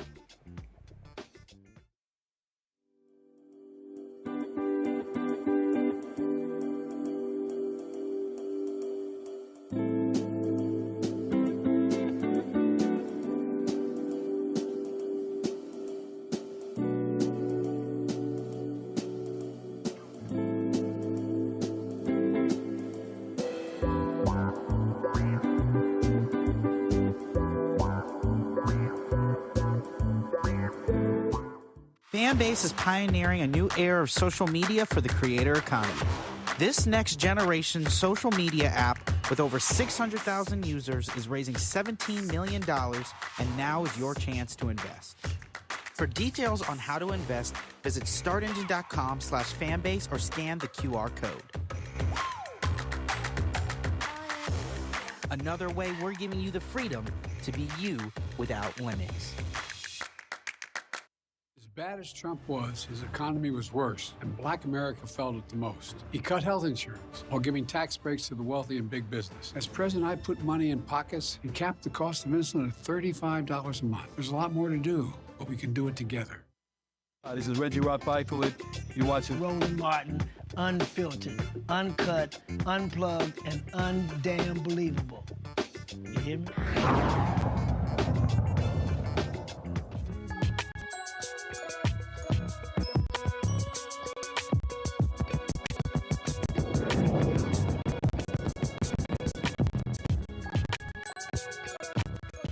All right, folks, it's an innovative curriculum that connects hip-hop culture with math. Lyrical Math is a research-based, data-proven intervention program that builds students' confidence and mastery of numbers. Lyrical Math uses hip-hop music to enhance basic math skill performance. Joining us now from Wilmington, Delaware, creators of Lyrical Math, Keziah and James Finney. Hey, folks, how y'all doing? How you doing? Great. To see you. Yeah. What a lot of people don't realize is that when you think about, and why is it escaping me? Charter school. My goodness, it's gonna come to me in a second. Anyway, I'm gonna bring Take your time. This charter network. It got created because one of the co-founders heard all these black kids across the hall cheering and making all this noise, and he was like, "What the hell's going on?" And the black woman, her name was Harriet. I'm gonna pull up in a second. She was actually using music to teach these kids. Come on now, that's right. Education, and that literally forms the basis of this charter network. So this is, I mean, you utilize what you have to do. How did this start for y'all? What was the light switch that came on? What was it? Great question. Yeah, you mind if I take this? Go ahead. All right. So basically, I was in my undergrad, which was studio production, digital filmmaking, and I had to do a senior project. And so I was going to do a documentary, and then she was like, no, don't do that. Don't do that. Do a math video. I said, math is boring. I mean, if we're going to do it, it got to be funny. So we made a comedic math video. It was 5 minutes and 20 seconds of her rapping. Actually, she was teaching a student who was just checked out. We went over top. She was eating peanut butter and jelly sandwiches. Sleeping in class, all that. the whole nine. And so then at the end of the video, the teacher said, well, let me try it this way. And she rapped the lyrics. Right. And then she played the student. And she was like, oh, I'm getting it. And then she got it. It was called Adding Integers After School. Right.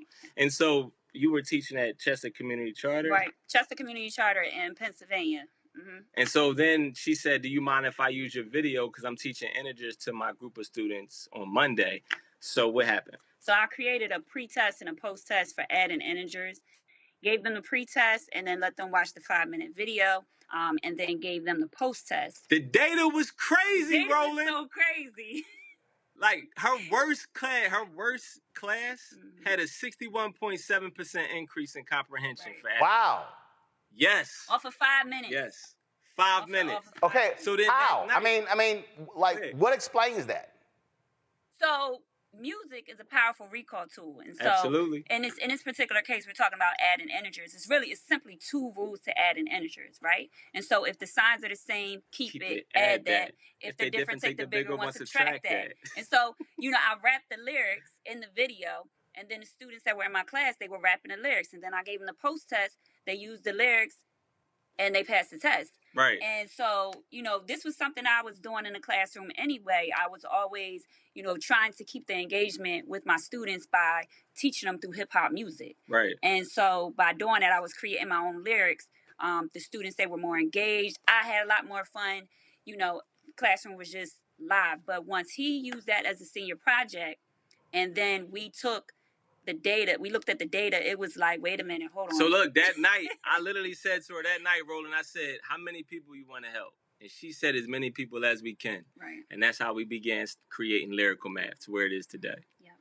And again, it was. I mean, that is unique. I remember when Reverend Jeremiah Wright spoke at the Detroit NAACP Freedom Fund dinner in 2008. In his speech, he talked about how different Black people learn. Some are auditory, some learn based upon reading. So, for instance, my wife and I were raising my twin nieces. And what's crazy is that they're twins, but one of them, she learned better hearing. The other learned better her reading. And so one of the problems is that we don't actually assess how each child learns. And so we're just teaching one way and figure it out. You're talking about the multiple intelligences. Yes, absolutely. And that is a huge problem that we're seeing in America education. Like that. Talk to him, Miss Finney. Talk to him. Go ahead. I know you already know. So that's just a big problem. Like there's the large amount of teachers are teaching a traditional style. Yes. Right. But considering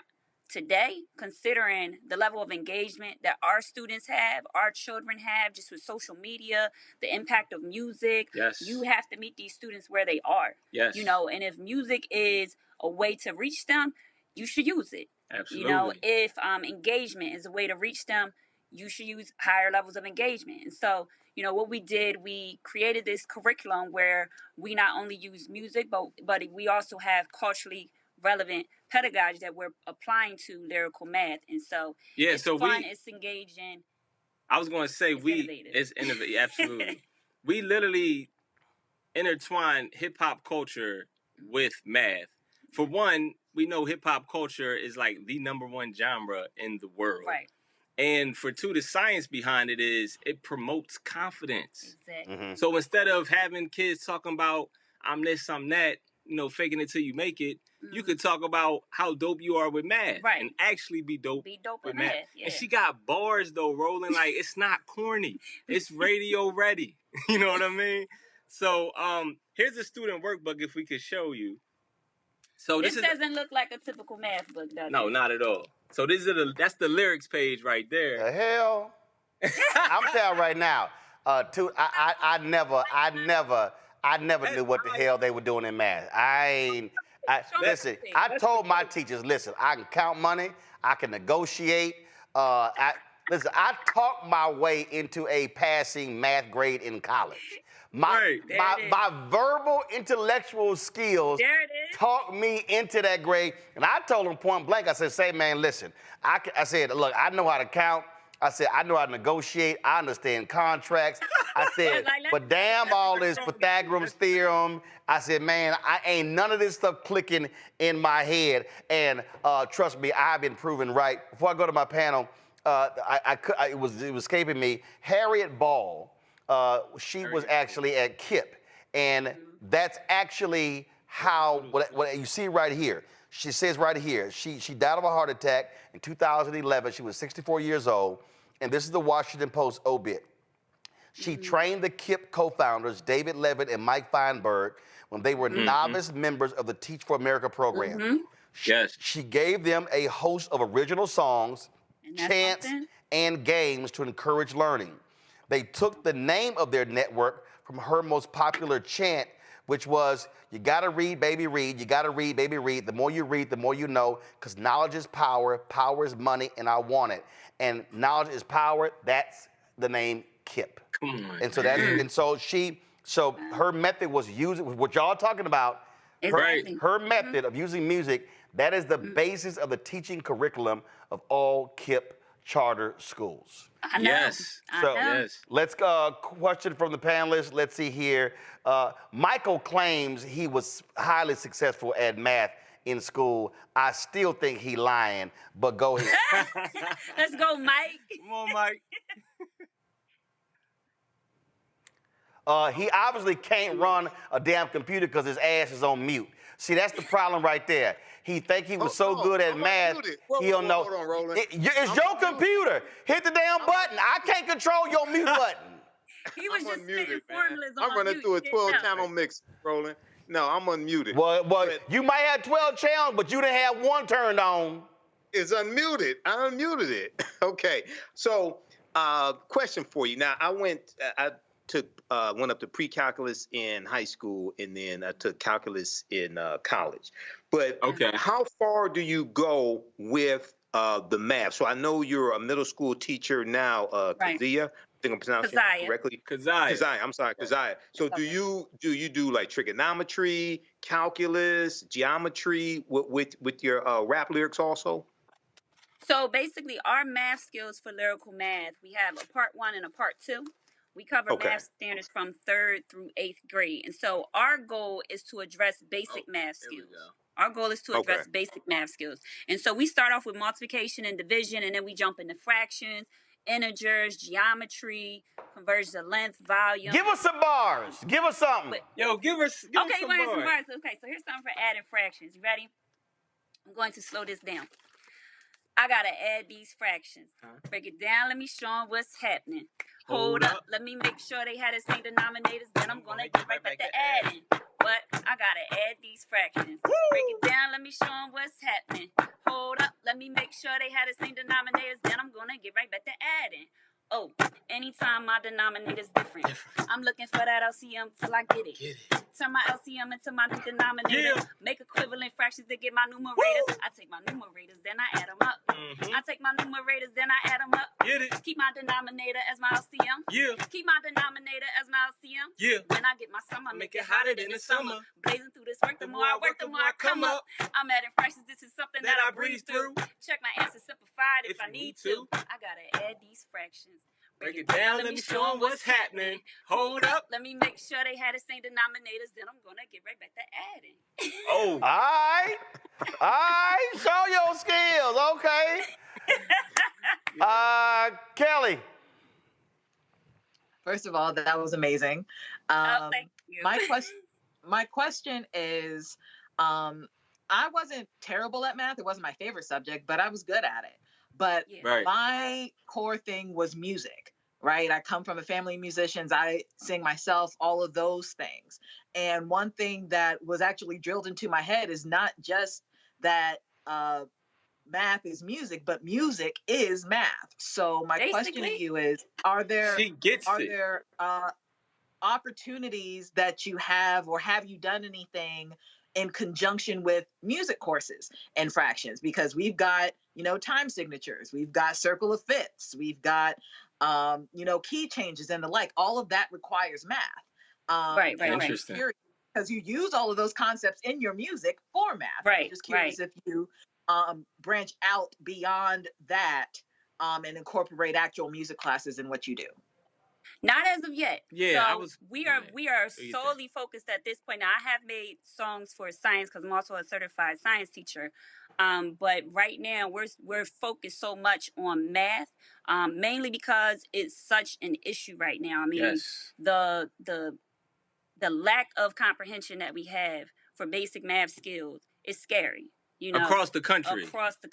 Mm-hmm. And so, not only did we previously have just general summer learning loss, but then now we have the pandemic learning loss on top of it. So you have a lot of students that are, say, in 5th grade, but they're actually 2 to 3 grade levels behind. Yep. They're in 5th grade, and a lot of students are getting pushed along and pushed ahead, even though they actually are not mastering the skills. So talk about grade. It. What does that look like? So what that looks like is you have students that probably are coming. A lot of students are coming home right now and they're on honor roll, and their parents are excited.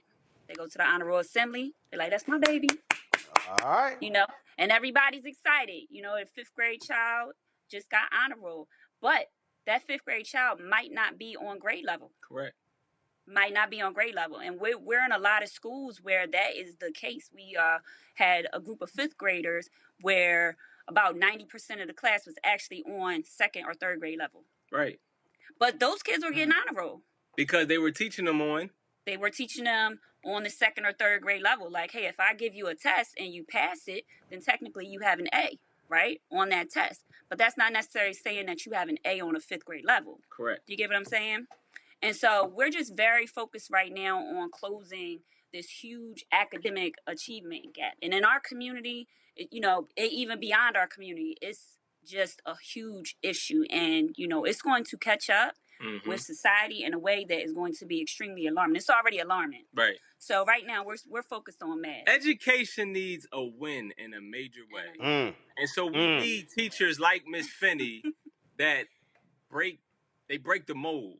You know what I mean? To change the narrative, to get students engaged and excited about learning. Right. And she got the tools in her arsenal to do it. So that's why I'm rocking with her. Matt, what's your question?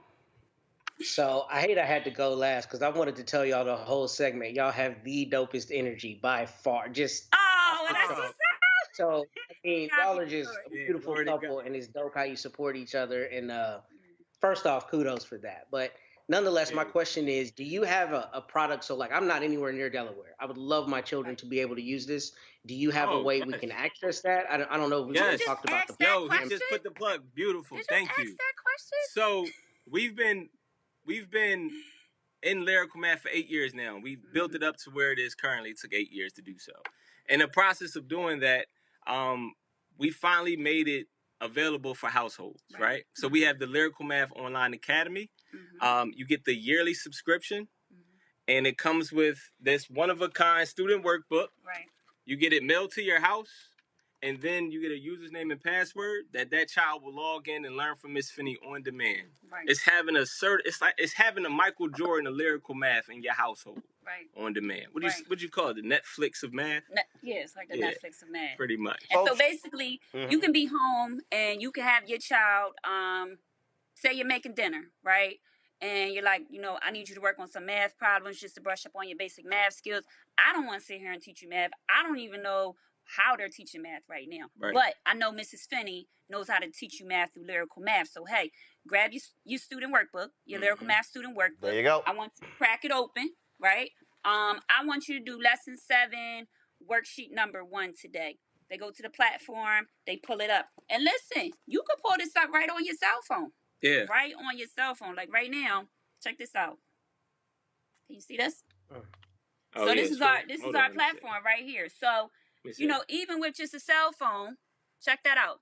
So and then you push click play. here. Yep. That's page what? What's it say? 162. And y'all, she got the personality. She goofy. She silly. The kids are gonna learn the math. Look, she takes the intimidation out of numbers. Go ahead, hype man. Who she is. Go ahead, hype man. But look, this is Yeah, give him a raise. Give him a raise. Right, you Right? know. Thank you, Roland. I appreciate you, brother. All right, I want y'all pull the graphic up again. I want y'all to know how to access. So this is social media right here. Lyrical Math on Facebook, at Lyrical Math on Twitter and Instagram. The website is lyricalmath.com. Yes. Also, lyricalmathonline.com. Yes. Lyrical Math is lyricalmath.com and lyricalmathonline.com? Yeah, lyricalmathonline.com is the academy.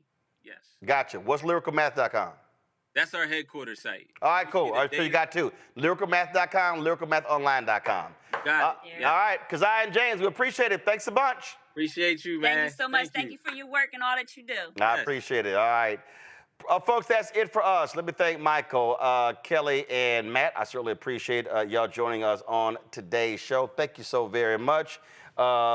Michael, learn how to hit the mute button. If you're on mute, turn it back on. I'm not like, Roland. I mean. It's delayed. I did unmute it. No. There was no delay, Mike. Michael, you were talking, and we literally saw your lips moving and could not hear you. So. Hey, there was a delay. It was unmuted. Right. Okay. Signals know how to work technology. Well, you damn sure wasn't a good example. I'm just saying. All right, well, Kelly, why you over there sighing? We know how. Y'all got it. Also, A. Philip Randolph was a member of Phi Beta Sigma Fraternity Incorporated. I didn't get a chance. Why? We were so close. When Randy Bryant mentioned A. Philip Randolph, but just so people know, he was a member of Phi Beta Sigma Fraternity Incorporated. Yeah, but it needed that alpha to pull that March of Washington off. We were so close. I don't know why. I don't know why. Washington was originally A. Philip Randolph's idea. Guess what? It's a whole bunch of people have an idea, but they can't. But they didn't pull it off. Well, he got Executive Order 8802 put in place by President Roosevelt to desegregate jobs in the Department of Defense for African Americans, which is why he called off the March on Washington the day before it was signed. That was June 1941. And thank goodness for them lawsuits filed by that alpha man, Thurgood Marshall. But you ain't gonna win this one. I mean, you ain't gonna win it, but just go ahead. But look, y'all got one or two. Let the record show. Y'all got one or two. Phi Beta Sigma Fraternity Incorporated. Yeah, y'all got one or two, so that's the only hat you can hang it on. All right, that's it. Yeah, appreciate it. Yeah, enough chit chat. All right, Matt, Kelly, Michael, thanks a bunch. Let me shout out my Jack Yates High School. Y'all see I'm rocking my JY colors, and there's no coincidence that that's the colors of the show, because these colors of my high school. So, and in case y'all didn't understand that I knew where I was going to be today, this literally was what they used to call me in high school. Y'all see that? That says Mr. TV. Just so y'all know, I was way ahead of the curve. All right, that's it, folks. Support us in what we do. Join the Bring the Funk Fan Club. Send your check and money order to P.O. Box 57196, Washington, D.C. 20037, 0196. Cash App, $RM Unfiltered. PayPal, R Martin Unfiltered.